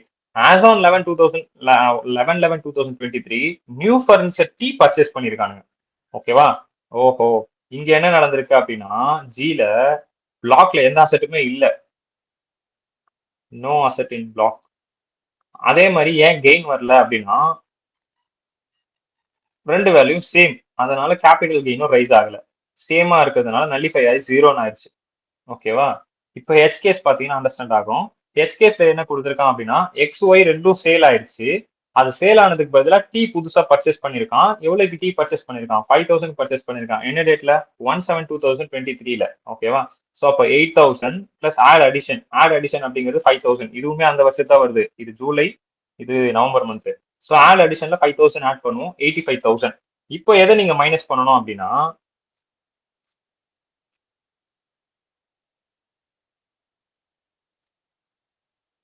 ஏன்டா இங்க தப்பு பண்ணிக்கிட்டு இருக்கீங்க சொல்ல மாட்டீங்களா? இங்க பாருங்க ஜி கேஸ்ல வந்து ரெண்டுமே சேர்த்து 10 பிளஸ் 35,000 அதை ரெண்டுத்தையும் சேர்த்து தான் இங்க 45,000 போட்டிருக்கான். ஓகேவா? அந்த 45,000 இருந்து மைனஸ் பண்ணி ஆட் அடிஷன் லெஸ் டெலிஷன்ல அதை லெஸ் பண்ணி பேலன்ஸ் இருக்க 35,000 தான் இங்க காமிச்சிருக்கான். ஆனா இந்த 35,000க்கு ஏன் டெப்ரிசியேஷன் கிளைம் பண்ணல அப்படின்னா பிளாக்ல எந்த அசெட்டும் இல்ல. பிளாக்ல வந்து எந்த அசெட்டும் இல்ல. No asset. ஏன்னா எக்ஸும் ஒய்யுமே சேல் ஆயிடுச்சு அப்படின்னா பிளாக் வந்து காலி ஆயிடுச்சு இல்லையா? பிளாக்ல எந்த அசெட்டும் இல்ல அப்படின்னா டெப்ரிசியேஷனே வராது. அண்டர்ஸ்டாண்ட் ஆச்சா? டைரக்டா அந்த 35 வந்து இது கீழே போயிடும். பிஜிபிபி கீழே போயிடும். லாஸ் மாதிரி போயிடும். 80,000 ரூபாய்க்கு விற்க வேண்டிய ஒரு பொருளை 45,000 ரூபாய்க்கு வித்து வச்சிருக்கான் அப்படின்ற மாதிரி. புரியுதா? கெயின்லேயே வராது, லாஸ்ல போயிடும். புரியுதா ஜி கேஸ்? இல்ல கன்ஃபியூஸா இருக்கீங்களா எல்லாரும்? இல்லண்ணா புரியலண்ணா. அது இந்த பிளாக்ல அசட் இல்லைன்னு சொல்றீங்களா அது புரியல. ஒரே நிமிஷம். என்னன்னா இங்க ஜி கேஸ் நல்லா படிங்க. Furniture X Y both are sold. ரெண்டுமே சோல்ட் ஆயிடுச்சு. ரெண்டுமே சோல்ட் ஆயிடுச்சு அப்படின்னா பிளாக்ல முதல்ல எத்தனை அசெட் இருக்குன்னு பார்த்தோம். ரெண்டு அசெட் இருக்கு தான் பார்த்தோம். மேல கொஸ்டின்ல டாப்ல படிங்க. Two furniture X and Y அதுதான் இருக்குன்னு நம்ம பார்த்தோம். கரெக்டா? இந்த இடத்துல அந்த பிளாக் எது கன்சிஸ்ட் பண்ணிருக்கு? ரெண்டு ஃபர்னிச்சர் தான், X and Y. X and Y ரெண்டுமே போயிடுச்சு அப்படின்னா பிளாக்கே காலி ஆயிடுச்சுன்னு அர்த்தம் ஜி கேஸ்ல. கரெக்டா? பிளாக்கே இல்லைன்னா அங்க வேல்யூவே இருக்காது. அந்த வேல்யூவே இல்லாததுக்கு நம்ம எப்படி டெப்ரிசியேஷன் எடுப்போம்? பிளாக் ஆஃப் அசெட் மேல தான் டெப்ரிசியேஷன் எடுக்கணும். அப்ப ரெண்டுமே காலி ஆயிடுச்சு அப்படின்னா இப்ப இங்க என்ன நடந்திருக்கு ஜி கேஸ்ல அப்படின்னா 80,000 ஓப்பனிங். ஓப்பனிங்ல இருந்து நம்ம வித்தது எவ்வளவுனா 80,000 வித்திருக்கணும். ஆனா நம்ம எவ்வளவுக்கு வித்திருக்கோம்? 45,000 வித்திருக்கோம். ஜி கேஸ் பாருங்களேன். 10,000 எக்ஸுக்கும் 35,000 ஒய்யும் சோல்வ் பண்ணிருக்கோம். ரெண்டும் சேர்த்து 45,000 சோல்வ் பண்ணிருக்கோம். ஆனா நம்ம அந்த பிளாக் எவ்வளவுக்கு சோல்வ் பண்ணிருக்கலாம்? 80க்கு சோல்வ் பண்ணிருக்கலாம். ஆனா நம்ம சோல்வ் பண்ணது 45. ஸோ இதை மைனஸ் பண்ணோம் அப்படின்னா 35 நம்மளுக்கு லாஸ். ஏன் இது லாஸ்? கேபிட்டல் லாஸ் தான் இது ஆக்சுவலா. So capital loss. ஓகே, இந்த லாஸ் என்ன பண்ணுவோம் அப்படின்னா கேபிட்டல் லாஸ்ல காமிச்சிருக்கீங்க. பட் இங்க என்ன நடந்திருக்கு அப்படின்னா பிளாக் ஆஃப் த அசெட் வந்து இல்ல. Block of the asset ceases to exist. which means இந்த இடத்துல பிளாக் ஆஃப் த அசெட்டே கிடையாது. ஏன்னா எக்ஸ் ஒய் ரெண்டுமே சேல் ஆயிடுச்சு. அதனால நாங்க பிளாக்கே கிடையாது. டெப்ரிசியேஷனை நில் பண்ணிடுவீங்க. டெப்ரிசியேஷன் வராது. பிளாக் ஆஃப் த அசெட் இருந்தாலும் டெப்ரிசியேஷன் வரும். இப்போ புரிஞ்சுதா? ஓகேண்ணா. கொஞ்சம் கன்ஃபியூஸ்டா இருக்க மாதிரி தான் இருக்கும். மறுபடியும் ஒரு கோ த்ரூ பண்ணுங்க. அந்த பிளாக்ல வந்து அந்த அசெட் இருக்கா இல்லையான்னு செக் பண்ணுங்க. ஏன்னா அந்த பிளாக்ல அந்த அசெட் இருந்தா தான் நம்ம டெப்ரிசியேஷன் எடுத்துக்க முடியும். சரி, இப்போ இந்த அடுத்த கேஸ் பாருங்க. ஜி கேஸ் வச்சுக்கோங்க. அப்படியே ஜி கேஸ் வைங்க. இங்க கேபிட்டல் லாஸ் வந்துச்சு. டெப்ரிசியேஷன் ஏன் கால்குலேட் பண்றதுன்றத பத்தி தான் பேசிட்டு இருக்கான். பேலன்ஸ் இருக்கிறத கெயின் கொண்டு போகணுன்றத பத்தி மட்டும் தான் இங்க பேசிட்டு இருக்கான். அதனால உங்களுக்கு லாஸ் வந்தா என்ன பண்ணணுன்றது இந்த கொஸ்டின்ல அவன் சொல்லல. மேபி அவங்க லாஸ் பத்தி பேசி கொடுத்துருந்தான் அப்படின்னா யூ மைட் பி அண்டர்ஸ்டாண்ட். ஓகேவா? ஸோ இப்போ நான் அடுத்த கேஸ் அப்படியே போறேன். அந்த ஜி கேஸ் அப்படியே வைங்க. நான் இப்போ வந்து ஹெச் கேஸ் போறேன். ஹெச் கேஸ்ல என்ன நடந்திருக்கு அப்படின்னா X and Y both are sold. ரெண்டுமே சோல்ட் ஆயிடுச்சு. 10,000 35,000 ரெஸ்பெக்டிவ்லி. இப்போ புதுசா ஒரு அசெட் பர்ச்சேஸ் பண்ணிருக்கான் டீன்னு. இப்போ என்ன இருக்குன்னா பிளாக்ல வந்து அசெட் இன்னும் இருக்கு. டீன்னு ஒரு அசெட் இருக்கு. கரெக்டா? எக்ஸ் அண்ட் ஒய் போயிடுச்சு. ஆனா டீன்னு ஒண்ணு புதுசா உள்ள வந்திருக்கு. அப்போ இப்போ பிளாக்ல வந்து 80,000 ஓப்பனிங், டீயோட வேல்யூ ஆட் அடிஷன் 5,000 85,000. இது ரெண்டுத்தையும் சேல் பண்ணது எவ்வளவுப்பா? 45,000. 10,000 35,000. ஸோ 45,000 மைனஸ் பண்ணோம் அப்படின்னா பேலன்ஸ் 40,000 என்னது? பிளாக் ஆஃப் த அசெட்ல இருக்குன்னு அர்த்தம். ஓகேவா? இப்போ இந்த இடத்துல நீங்க கேள்வி கேட்கலாம். ஆனா எக்ஸ் அண்ட் ஒய் தான் போயிடுச்சு, அப்புறம் எப்படி 40,000 வரும்? 5,000 தானே டீயோட வேல்யூ. அப்ப இங்க 5,000 தானே வரணும் அப்படி கேட்கலாம். 40,000 வரக்கூடாது, 5,000 தானே வரணும்.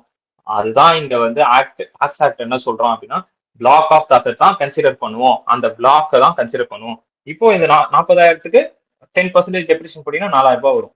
இன்கேஸ் நீங்க ஃபியூச்சர்ல விற்கணும் அப்படின்னா 36,000 பேலன்ஸ் இருக்குமா? நீங்க 36,000 விற்கணும். ஆனா நீங்க வாங்கின வேல்யூ 5,000 தான் டீ அப்படின்னும் போது அப்போ நீங்க 4,000 வித்தீங்க அப்படின்னா தென் அதுக்கப்புறம் இதை லாஸ். என்ன லாஸ்? 32,000 லாஸுக்கு கொண்டு போ அப்படின்னு சொல்றோம். புரியுதா? பிளாக் வைஸ் கொண்டு போ. லாஸை வந்து அப்பயே நம்மளால ரெகனைஸ் பண்ண முடியாது பிளாக் ஆஃப் அசெட்ல. இப்போ எக்ஸ் அண்ட் ஒய் வித்தது நம்மளுக்கு லாஸ் தாங்க. 45,000 80,000 விற்க வேண்டியது 45,000 வித்திருக்கோம்னு சொல்லி ஜி கேஸ்ல என்ன பண்ணோம்? பிளாக்கே சீசஸ் டு எக்ஸிஸ்ட் ஆச்சுன்னு சொல்லிட்டு கேபிட்டல் லாஸ்க்கு கொண்டு போயிட்டோம். ஆனா ஹெச் கேஸ்ல பிளாக் இன்னும் இருக்குன்னு சொல்லிட்டு எப்போ அந்த பிளாக் மொத்தமா காலி ஆகுதோ அப்போ நீ அந்த லாஸை கொண்டு போய்க்கோ அப்படின்னு சொல்றான். புரியுதா? அந்த லாஜிக் புரியுதா? அந்த லாஸை வந்து உடனே நம்மளால ரெகனைஸ் பண்ண முடியாது. அந்த லாஸ் கொஞ்சம் தள்ளி போடுற மாதிரி கணக்கு இது, அந்த பிளாக் இருக்க வரைக்கும். ஜியும் ஹெச்சும் புரியுதா? அவன் ஜில அவன் லாஸ் நாங்க மென்ஷன் பண்ணியிருந்தானா ஹெச் கேஸ் உங்களுக்கு ஈஸியா அண்டர்ஸ்டாண்ட் ஆயிருக்கும்.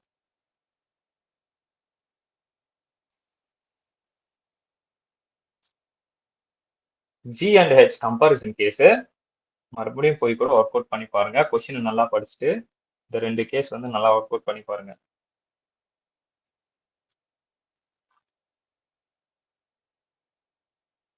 ஓகே,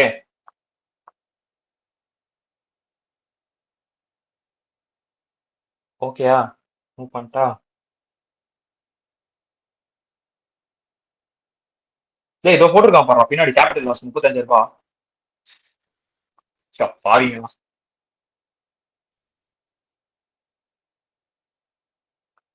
இது வரைக்கும் 35,000 லாஸ். ஓகே, ஜி கேஸ் வந்து பின்னாடி கொஞ்சம் டிராவல் ஆகி 35,000 கீழே பின்னாடி கொடுத்துருக்கான். ஓகேவா? ஸோ 35,000 அது அந்த கேபிட்டல் லாஸ்.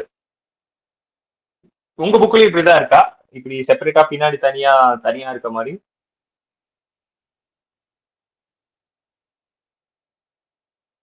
யாரு மெசேஜ்?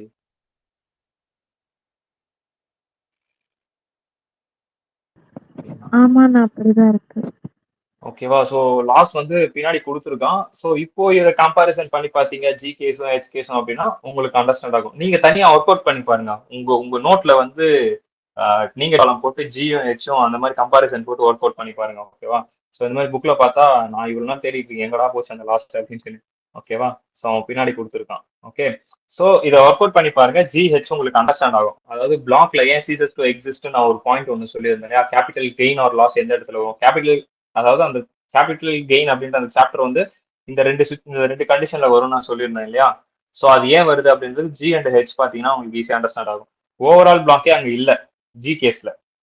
ஓவரால் பிளாக்கே இல்லை. அதுதான் சீசஸ் டு எக்ஸிஸ்ட். கிடையவே கிடையாது. பிளாக் இருந்ததுக்கான ஒரு தடையுமே இல்லை. ஓவரால் பிளாக் இருந்ததுக்கான ஒரு தடையுமே இல்லை அப்படின்னு சொல்றது தான் overall block ceases to exist. So அந்த கேஸ் தான் வந்து ஜி கேஸ் உங்களுக்கு. ஓகேவா? டன். அதுக்கப்புறம் ஐ. சரி, ஓகே. ஐ கேஸ் பார்க்கலாம். இப்போ ஐ கேஸ்ல என்ன நடந்திருக்கு அப்படின்னா ஜிஹெச் ஓகேவா? நான் போட்டா அதை விட்டு ஐக்கு போலாம் இல்லையா? நான் வேற ஏதாவது டவுட் இருக்கா ஜிஹெச்ல? ஒர்க் அவுட் பண்ணி பார்த்துக்கிறீங்களா?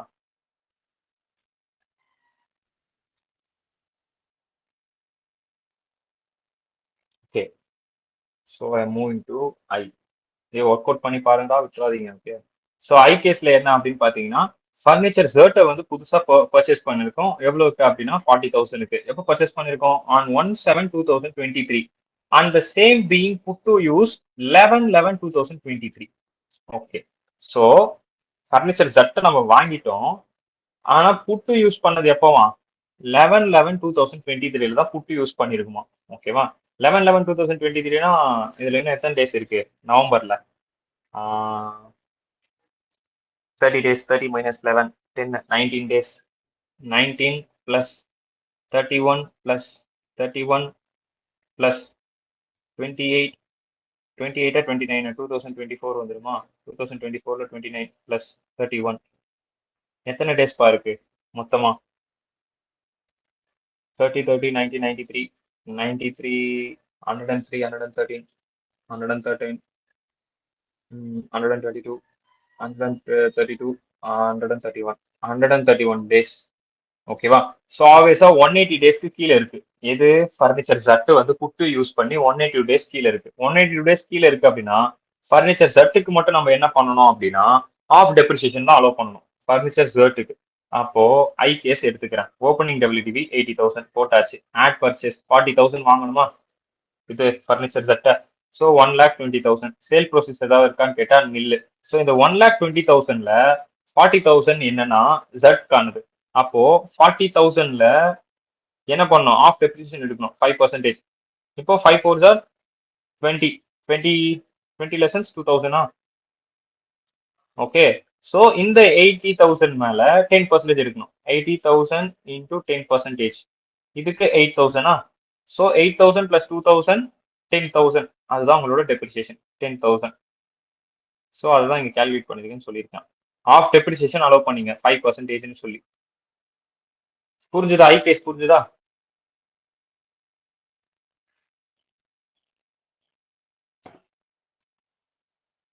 ஐ கேஸ் புரிஞ்சுதா? ஆஃப் டெப்ரிசியேஷன் அலோவ் பண்ணது எப்படின்ட்டு.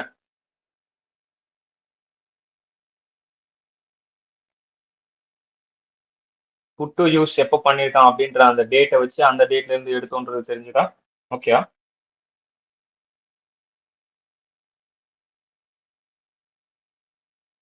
அடுத்து போட்டா சரி, ஓகே. நான் அடுத்து கேஸ் கேக்கு போறேன். ஜே கேஸ் நீங்க ஒர்க் அவுட் பண்ணுங்க. Case K. J case work out பண்ணா இப்போ இல்ல அப்புறமா. ஓகேவா? இப்போ கேஸ் கேல என்ன இருக்கு அப்படின்னு பாத்தீங்க அப்படின்னா ஃபர்னிச்சர் ஆர் வந்து பர்ச்சேஸ் பண்ணிருக்காங்க 30,000 on 1/7/2022. But put to use பண்ணது ஆன் 11/11/2023. ஜே கேஸ்ல பாத்தீங்கன்னா கியூவை பர்ச்சேஸ் பண்ணி அதை எடுத்துட்டு வந்து அதுக்கு அடுத்த வருஷத்துல வந்து பாத்தீங்கன்னா புட்டு யூஸ் பண்ணிருக்கான். அப்போ கியூ பர்ச்சேஸ் பண்ணது அங்க ஆடே ஆகாது. புட்டு யூஸ் பண்ணது எங்கேயோ இருக்கு. கேஸ் ஜே சொன்னேன் இல்லையா, கேஸ் ஜேல பாருங்க, இங்க டேட் பாருங்க 2024 இருக்கு புட்டு யூஸ் பண்ணது. அது அது உள்ளே வந்திருக்காது. அந்த புது அசெட் ஃபர்னிச்சர் கியூன்றது டேரக்டா அவன் 80,000 மேல 8% அப்படியே எடுத்திருப்பான். 80,000 போட்டு அதை ஆடே பண்ணாம 80,000 மேல 8% கால்குலேட் பண்ணி அப்படியே முடிச்சிருப்பான் சம்மன் ஜே கேஸ். ஓகேவா? ஸோ அவ்வளவுதான் ஜே. இப்போ கே ஏன்டா கே படிக்கும்போது ஜே போனேன் அப்படின்னா, எனக்கு டக்குன்னு அந்த டேட் பார்த்த உடனே என்னடா டேட் இது 2024 இருக்குன்னு நாங்க பார்க்கணும்.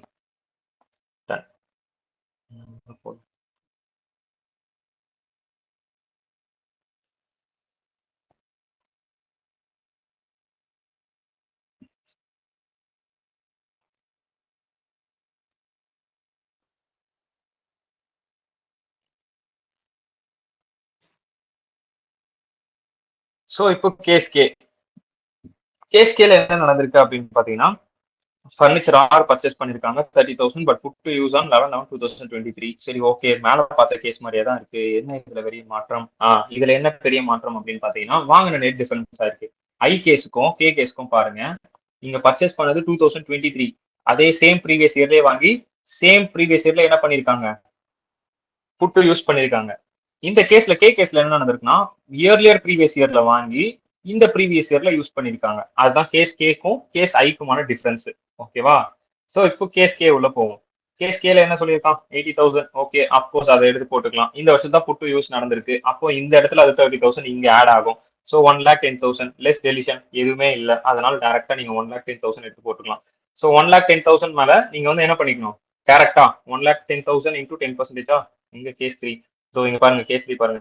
Though the asset was put to use for less than 180 days, but since it was not acquired in the current year, hence provision of depreciation shall not be applicable. So அப்புறம் ஏன்டா அங்க அப்ளிகபிள்ன்ற மாதிரி போட்டிருந்தோம்?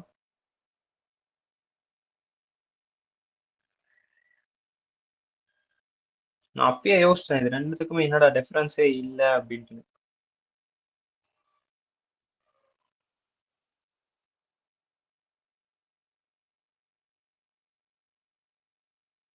இந்த இடத்துல இது தப்பா இருக்கு. ஓகே, இந்த இடத்துல வந்து இது வந்து ஃபுல் டெப்ரிசியேஷன் எடுத்துக்க முடியும் அப்படின்றது மட்டும்தான், இது வராது. ஃபுல் டெப்ரிசியேஷன் கிளைம் பண்ணிக்க முடியும் அப்படின்றது தான் இங்க மெத்தடு. இது வராது, இது அடிஷ்னலா கொடுத்துருக்கோம். ஓகேவா? இது ரெண்டுத்துக்கும் சேமா இருக்குன்னு நான் திங்க் பண்ணேன். இது சம்மரில வந்து அது வராது. Okay, so full depreciation claim பண்ணிக்க முடியும் அப்படின்றது தான். அதாவது இந்த அசெட்டை வந்து என்னதான் நீங்க புட் டு யூஸ்ல வந்து லெஸ் தென் 180 டேஸா இருந்தாலும் பர்ச்சேஸ் பண்ணது இயர்லியர் ப்ரீவியஸ் இயர்ல நீங்க அந்த அசெட்டை பர்ச்சேஸ் பண்ணிருக்கீங்கன்னு சொல்லிட்டு மொத்த வேல்யூலையும் 10% கால்குலேட் பண்ணி 11,000 அப்படின்னு நீங்க கொடுப்பான். ஓகேவா? விச் மீன்ஸ் உங்களோட டெப்ரிசியேஷன் வேல்யூ 11,000. 1,10,000 இன்டூ 10%, 11,000. ஓகே, ஏன்னா அசெட்டை பர்ச்சேஸ் பண்ணது earlier previous year 1/7/2022 earlier previous இயர்ல பர்ச்சேஸ் பண்ணி கரண்ட் ப்ரீவியஸ் இயர்ல என்ன பண்ணிருக்கீங்க அப்படின்னா புட்டு யூஸ் பண்ணிருக்கீங்க.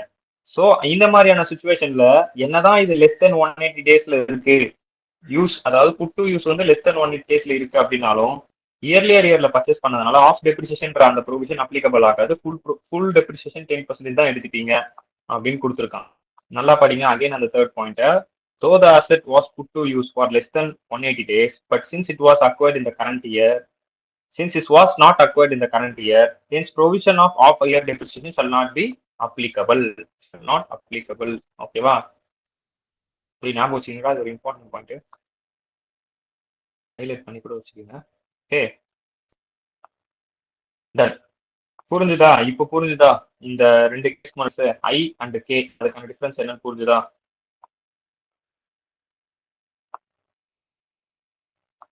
அடுத்து ஓகேவாடா? ஓகே, அடுத்து வந்து பாத்தீங்கன்னா எல் கேஸ்ல என்ன சொல்லியிருக்கான், furniture is purchased for 10,000 on 1/7/2023. சரி okay, but put to use 11/11/2023. சரி okay, and furniture XY sold 10,000 6,000 respectively. Okay, whatever it is, நீங்க வந்து எக்ஸ் வித்து XY வித்துங்க, பிளாக்ல இன்னும் எஸ் இருக்கு. எஸ்க்கு நாங்க வந்து ஆனா ஆஃப் டெப்ரிசியேஷன் தான் அலோவ் பண்ணுவோம், அவ்வளவுதான். கேஸ் எல் 80,000 10,000 அடிஷனலா பர்ச்சேஸ் பண்ணது. கரெக்டா? 10,000 தானே ஒரு வேல்யூ. ஓகே, 10,000 அடிஷனலா பர்ச்சேஸ் பண்ணது 90,000 ஆயிருக்கு. லெஸ் டெலிஷன் 16,000 எக்ஸையும் ஜட்டையும் வித்து இருக்கும். ஸோ இதுல இருந்து நம்ம என்ன பண்ணுவோம் அப்படின்னா மைனஸ் பண்ணோம் அப்படின்னா 74,000 கிடைக்கும். இந்த 74,000ல 10,000 வந்து பாத்தீங்க அப்படின்னா எஸ் இது கரெக்டா 10,000 வந்து எஸ் இது இன்டூ 5%. அப்போ இந்த இடத்துல ஆல்மோஸ்ட் 500 கரெக்டா. அதுக்கப்புறம் 64,000 64,000க்கு 10%. always are 6,400. 6,400 plus 500 equal to 6,900. 6,900 is the depreciation. Understand acha? Case L. புரியுதா? எந்தெந்த இடத்துல பிளாக் வந்து காலி ஆகலன்றது ரொம்ப அவசியம். அது தெரிந்தால் மட்டுமே உங்களால் இது போட முடியும். Okay done. நான் அதை மூவ் பண்றேன் ஃபர்தரா.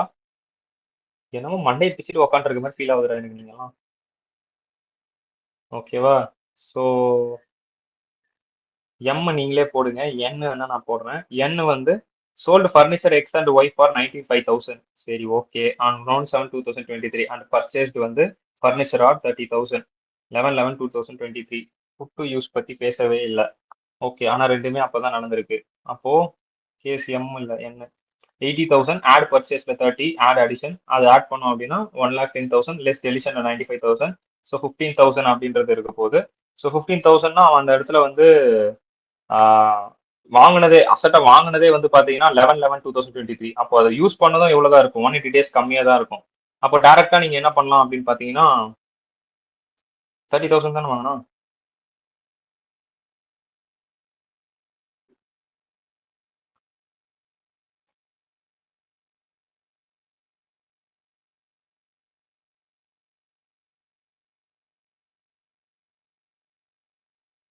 ஓகே இப்போ இங்க என்ன நடந்திருக்கு அப்படின்னா இந்த கேஸ்ல எக்ஸாக்டா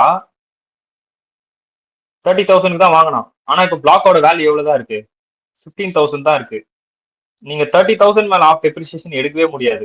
மேபி பிளாக்கோட வேல்யூ இங்க 40,000 இருந்துச்சு அப்படின்னா அப்போ நீங்க என்ன பண்ணலாம் 30,000 மேல ஆஃப் டெப்ரிசியேஷன் இன்டூ 5%. பேலன்ஸ் இருக்கக்கூடிய 10,000 மேல 10% எடுக்கலாம்.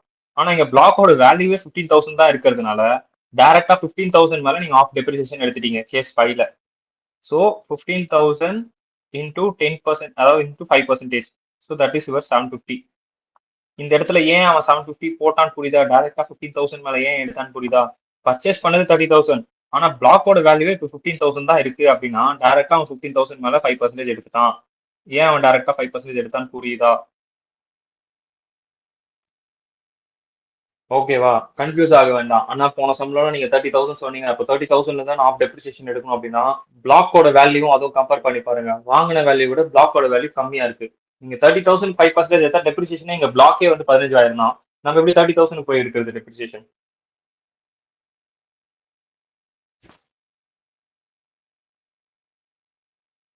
புரிஞ்சுதா? நான் தலையில துண்டு போட்டு உட்கார்ந்து இருக்கிறேன்டா. இன்னைக்கு உங்களை பார்த்தா கொஞ்சம் அப்படிதானா இருக்கு. ஒர்க் அவுட் பண்ணி பார்த்தா ஃபைன் ஆயிடும். டெஃபினட்டா ஒர்க் அவுட் பண்ணி பார்த்தா தான் ஃபைன் ஆகும். சீரியஸா நான் வந்து குளிச்சுட்டு தலையில துண்டு போட்டு உட்காந்துருக்கேன். உங்களுக்கு அச்சோ இவனுக்கு எப்படி புரியுமோ அப்படின்ற மாதிரி எனக்கு ஃபீல் ஆயிட்டு இருக்கு. இது ஆக்சுவலா வந்து ஓப்பனா நான் ஒரு ஒரு ஸ்டேட்மெண்ட் கொடுக்குறேன்.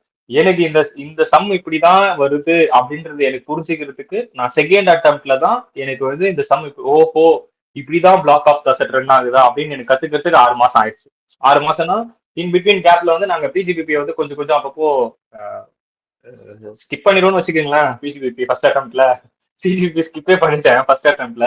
ஆனா செகண்ட் அட்டம்ப்ட்ல அதாவது அந்த அட்டம்ப்ட் எழுதிட்டு வரும்போது தான் தெரிஞ்சிச்சு பிஜிபிபி மஸ்ட் போல இருக்கு. ஏன்னா இது வந்து ஒரு வேர் மாதிரி இதுதான் வந்து அப்படியே ஓவரால் ரூட் காஸ்ட் மாதிரி எல்லாத்துக்கும் ரூட் போட்டு கொடுத்துட்டு இருக்கும். பிஜிபிபி தான் அந்த கொஸ்டின் பேப்பர் ரூட்டே வந்து பிஜிபிபி பேஸ் பண்ணி தான் இருக்கும் அப்படின்றது அதுக்கப்புறம் தான் தெரிஞ்சிச்சு. ஸோ செகண்ட் அட்டம்ப்ட்ல தான் வந்து பிஜிபிபி வந்து புரிஞ்சுக்கிட்டோம். இதெல்லாம் அப்படியே மனப்பாடம் பண்ணிட்டேன். மனப்பாடம்னா டெப்ரிசியேஷன் இது டெப்ரிசியேஷன் இது ஆன்சர் வரலன்னா ஏன் இந்த பிளாக்ல வந்து இப்ப இந்த 15,000 ஏன் எடுத்திருக்கான் அப்படின்ற வரைக்கும் நான் யோசிக்கலாம் மாட்டேன். ஓகே 15,000 டேரக்டா 750 அவ்வளவுதான் முடிஞ்சிச்சு அந்த மாதிரி. அது என்னன்னு கான்செப்டுவலா உள்ள இறங்கி பார்த்து அந்த மாதிரி படிக்கிறதுக்கே எனக்கு வந்து ஒரு 6 மாசம் ஆயிடுச்சு. அது இப்படிதான் ரன் ஆகுது அப்படின்னு எனக்கு தெரியறதுக்கே வந்து 6 மாசம். ஸோ ஆப்வியஸா கொஞ்சம் டைம் எடுத்துக்கும். திரும்ப திரும்ப ஒர்க் அவுட் பண்ணுங்க. ஏன்னா அப்போ சொல்லி தந்தவங்க வந்து இதுதான் டெப்ரிசியேஷன் அப்படின்னு ப்ரொவிஷர் சொல்லிட்டு சம்ஸ் ஒர்க் அவுட் பண்ணி பாருங்க அப்படின்னு சொல்லிட்டு போயிட்டாங்க. சம்ஸ் எப்படி ஒர்க் அவுட் பண்ணணும் அப்படின்றது எங்களுக்கு தெரியல. ஓகேவா? ஸோ முதல்ல ப்ரொவிஷன் வந்து அண்டர்ஸ்டாண்ட் ஆனாதான் சம் அப்ரோச் பண்ண முடியும். நீங்க சம் அப்ரோச் பண்ணாதான் ப்ரொவிஷன் அண்டர்ஸ்டாண்ட் ஆகிற மாதிரி இருக்கு. ஸோ அந்த மாதிரி இருந்ததுனால செல்ஃப் ஸ்டடி தான் பண்ணிட்டு இருந்தேன். டாக்ஸ் மொத்தமே செல்ஃப் ஸ்டடி, 100% செல்ஃப் ஸ்டடி தான் டாக்ஸ். எனக்கு தெரிஞ்சு சொல்லி கொடுத்ததுன்னா எனக்கு வந்து ஹவுஸ் ப்ராப்பர்ட்டி, கேபிட்டல் கெயின் இது மட்டும் தான் சொல்லி கொடுத்ததுன்னு எனக்கு ஞாபகம் இருக்கு. மற்ற எல்லாமே செல்ஃப் ஸ்டடி தான் டாக்ஸ். ஸோ அதனால வந்து இந்த சம்ஸ் எல்லாம் பார்க்கறதுக்கே எனக்கு கிட்டத்தட்ட ஒரு அவ்வளோ கேப் எடுத்துக்கிச்சு இது அண்டர்ஸ்டாண்ட் ஆகிறதுக்கு. ஸோ உங்களுக்கும் கேப் எடுத்துக்கும், ஒன்றும் பிரச்சனை இல்லை. ஒர்க் அவுட் பண்ணி பாருங்க. ஒர்க் அவுட் பண்ணி பார்த்து என்னென்னு கான்செப்ட் அண்டர்ஸ்டாண்ட் பண்ணி கான்செப்டுவலா ஒர்க் அவுட் பண்ணி பாருங்க. ஓகேவா? இந்த ஒரு சம் மட்டும் தான் இப்படி இருக்கும் டெப்ரிசியேஷனுக்கு, மற்றதெல்லாம் ஈஸி தான். ஸோ கேஸ் ஓ தான் பங்கமா இருக்கும். இப்போ என்ன இருக்கும் அப்படின்னு பார்த்தீங்கன்னா, sold furniture X for 90,000 on 11/7/2023 and following furniture put to use. சரி, என்ன இருக்கு அப்படின்னா ஃபர்னிச்சர் எக்ஸ் மட்டும் சோல்ட் ஆயிருக்கு, இன்னும் ஃபர்னிச்சர் ஒய் அப்படியே இருக்கு. ஓகேவா? அது ஒரு கேஸ். ஃபர்னிச்சர் ஏ வந்து 18/12/2023 பர்ச்சேஸ் பண்ணிட்டு சாரி 18/12/2023 புட்டு யூஸ் பண்ணிட்டு எப்போ பர்ச்சேஸ் பண்ணிருக்காங்க? 17/12/2023 பர்ச்சேஸ் பண்ணி 18/12 தலைகீழா கொடுத்துருக்கோம். ஓகேவா? பர்ச்சேஸ் பண்ண வேல்யூ 30,000. அன்னைக்கு அதாவது 17ஆம் தேதி பர்ச்சேஸ் பண்ணி 18ஆம் தேதி புட்டு யூஸ் பண்ணிருக்கான். இங்க மேல தான் கொடுத்துருக்கான். ஃபர்னிச்சர் புட்டு யூஸ் கொடுத்து இது, பர்ச்சேஸ் பண்ணது இது அப்படின்ற மாதிரி தனியா பிரிச்சிருக்கான். ஓகேவா? சோ அடுத்து ஃபர்னிச்சர் பி எப்போ வாங்கியிருக்கான்? 15/8/2023 வாங்கி 18/2/2024 ஓகே பிப்ரவரி மந்த்ல தான் இருக்கு. ஓகே, 2ன்றது பிப்ரவரி மந்த். ஸோ இந்த வருஷத்துல புட்டு யூஸ் பண்ணியிருக்கான். இந்த இதுல வாங்கி இதுல புட்டு யூஸ் பண்ணியிருக்கான். அதுக்கப்புறம் ஃபர்னிச்சர் ஜட் எப்போ பர்ச்சேஸ் பண்ணியிருக்கான்? 17/7/2022 இயர்லியர் ப்ரீவியஸ் இயர். ஓகேவா? ப்ரீவியஸ் இயர்ல பர்ச்சேஸ் பண்ணியிருக்கான். பர்ச்சேஸ் பண்ணிட்டு இந்த கரண்ட் ப்ரீவியஸ் இயர்ல என்ன பண்ணிருக்கான்? புட் டு யூஸ்க்கு கொண்டு வந்திருக்கான். அப்போ இதுல 180 டேஸ் கம்மியா இருந்தாலுமே நீங்க என்ன பண்ணலாம்? ஃபுல் டெப்ரிசியேஷன் எடுத்துக்கலாம். கரெக்டா? ஃபுல் டெப்ரிசியேஷன் எடுத்துக்கலாம். அடுத்து ஃபர்னிச்சர் பி 18/12/2023 புட் யூஸ் பண்ணிருக்கான். எப்போ வாங்கியிருக்கான்? இயர்லியர் ப்ரீவியஸ் இயர்ல வாங்கியிருக்கான். ஓகேவா? இதுவும் இயர்லியர் ப்ரீவியஸ் இயர்ல வாங்கி புட்டு யூஸ் பண்ணது கரண்ட் ப்ரீவியஸ் இயர்ல. ஓகே, இது 180 டேஸ் கம்மி வரதுக்கு சான்ஸே இல்லை. இது வேணா வரலாம். ஆனா எது வந்தாலும் நம்ம ஃபுல் டெப்ரிசியேஷன் தான் எடுத்துப்போம். ஏன்னா இது ரெண்டுமே இயர்லியர் ப்ரீவியஸ் இயர்ல இருக்கு. ஃபர்னிச்சர் கியூ என்னப்பா பண்ணிருக்கான்? புட்டு யூஸ் பண்ணது 1/4/2024 பர்ச்சேஸ் பண்ணது 31/3/2024. இது வரவே வராது ஃபர்னிச்சர் கியூ. ஏன் வராது? ஏன்னா இது அடுத்த ஃபினான்ஷியல் இயருக்கு போயிடுச்சு. 2024-25 ஓடிடுச்சு. அப்போ இது அதுக்கு அடுத்த அசஸ்மெண்ட் இயர்ல தான் வரும். 2025-26 தான் வரும். ஸோ அதனால கியூவை நீங்க கன்சிடரே பண்ணிக்க வேண்டாம். இது இரலவென்ட். கியூ வந்து இரலவென்ட். இப்போ மற்ற இருக்கக்கூடிய 4 கேஸ் மட்டும்தான், ஏ பி ஜட் பி. ஓகேவா? ஸோ இந்த 4 கேஸ் தான் இப்போதைக்கு கன்சிடர் பண்ண போறோம். ஓகே, ஸோ இந்த 4 கேஸ் கன்சிடர் பண்ண போறோம் அப்படின்னா ஓ கேஸ். ஓகேவா? ஓ கேஸ்ல வந்து எவ்வளோப்பா ஓப்பனிங்? 80,000. அது போக ஆடிங் இதெல்லாம் ஆட் பண்ணலாம். ஃபர்னிச்சர் ஏ பி ஜட் பி எல்லாத்தையும் புதுசா வாங்கினானுங்களா? வாங்கினது எல்லாத்தையும் ஆட் பண்ணலாமா? எவ்வளவு விலைக்கு வாங்கியிருந்தான்? 30, 50, 60, 10. கரெக்டா? 30, 50, 60, 10. ஓகேவா? எதுக்கெல்லாம் ஆஃப் டெப்ரிசியேஷன் வரும்னு நான் சொன்னேன்? A and B. ஏன் செட் பிக்கு வராதுன்னு சொன்னேன்? ஏன்னா அது எல்லாத்தையும் இயர்லி ப்ரீவியஸ் இயர்லயே வாங்கிட்டு இருக்கான். வாட் எவர் இட் இஸ், நீங்க அது வந்து 180 டேஸ்க்கு கீழே இருந்தாலும் நம்ம என்னதான் சொல்லுவோம்? ஃபுல் டெப்ரிசியேஷன் தான் அலோகபிள் பண்ணுவோம் அப்படின்னு நம்ம சொன்னோம் இல்லையா? ஸோ அதனால வந்து பாத்தீங்கன்னா இது ரெண்டுத்துக்கு மட்டும் ஆஃப் டெப்ரிசியேஷன் கொடுத்துருக்கான். இது ரெண்டுத்துக்கும் ஃபுல் டெப்ரிசியேஷன் எடுத்துக்கலாம் அப்படின்றத அவன் சொல்லியிருக்கான், சொல்லாமல் சொல்லியிருக்கான். ஓகேவா? ஸோ இப்போ வந்து இது மொத்தத்தையும் ஆட் பண்ணோம் அப்படின்னா 1,50,000. 1,50,000 கூட இந்த 80,000 ஆட் பண்ணுங்க. 2,30,000. 2,30,000ல லெஸ் டெலிஷன். ஃபர்னிச்சர் எக்ஸ் வித்தான் இல்லையா? ஃபர்னிச்சர் எக்ஸ் சோல்டு பண்ணா இல்லையா? எவ்வளவு சோல்ட் பண்ணான்னு பார்த்தோம்? 90,000. இப்போ 90,000 சோல்ட் பண்ணிட்டான் அப்படின்னா பேலன்ஸ் எவ்வளவு இருக்கும்? 1,40,000. பிளாக்ல 1,40,000 இருக்கு. பிளாக்ல 1,40,000 இருக்கு அப்படின்னா 1,40,000 ஃபர்ஸ்ட் நம்ம என்ன பண்ணோம் அப்படின்னா ஆஃப் டெப்ரிசியேஷன் எது இதெல்லாம் செக் பண்ணோம். 1,40,000 ஆஃப் டெப்ரிசியேஷன் எது எதுக்குலாம் இருக்கு? 30, 50. 30,000 மைனஸ் பண்ணும். -50,000 ஆஃப் டெப்ரிசியேஷன் கொடுக்க வேண்டியதெல்லாம் மைனஸ் பண்ணும். மைனஸ் பண்ணா எவ்வளவு வரும்? 1,40,000 - 80, 40 60,000 வருமா? கரெக்டா? அப்போ 60,000க்கு நான் என்ன பண்ணலாம்? ஃபுல் டெப்ரிசியேஷன் எடுத்துக்கலாம். 60,000 into 10%. 6,000 இதுக்கு நான் ஃபுல் டெப்ரிசியேஷன் எடுத்துக்கலாம். பேலன்ஸ் இருக்கக்கூடிய இது ரெண்டுத்துக்கும் இந்த 80,000 அதாவது 30க்கும் இந்த 50க்கும் நான் ஆஃப் டெப்ரிசியேஷன் தான் எடுக்க முடியும். அப்போ 80,000 into 5. 8,000 8,000ல பாதி 4,000. ஸோ நான் எவ்வளவு டெப்ரிசியேஷன் எடுத்துக்கலாம்? 10,000. அப்போ 10,000 என்னோட டெப்ரிசியேஷன். ஸோ 10,000 நான் டெப்ரிசியேஷன் கிளைம் பண்ணிட்டேன். ஓகேவா? ஃபர்னிச்சர் கியூ வந்து எப்பயோ வாங்கினது, அதனால இதில் கன்சிடரே பண்ணிக்க மாட்டேன். புரிஞ்சுதா? 10,000 எப்படி வந்துச்சுன்னு நான் எப்படி எடுத்தேன்னு புரிஞ்சுதா? ஓகேயா?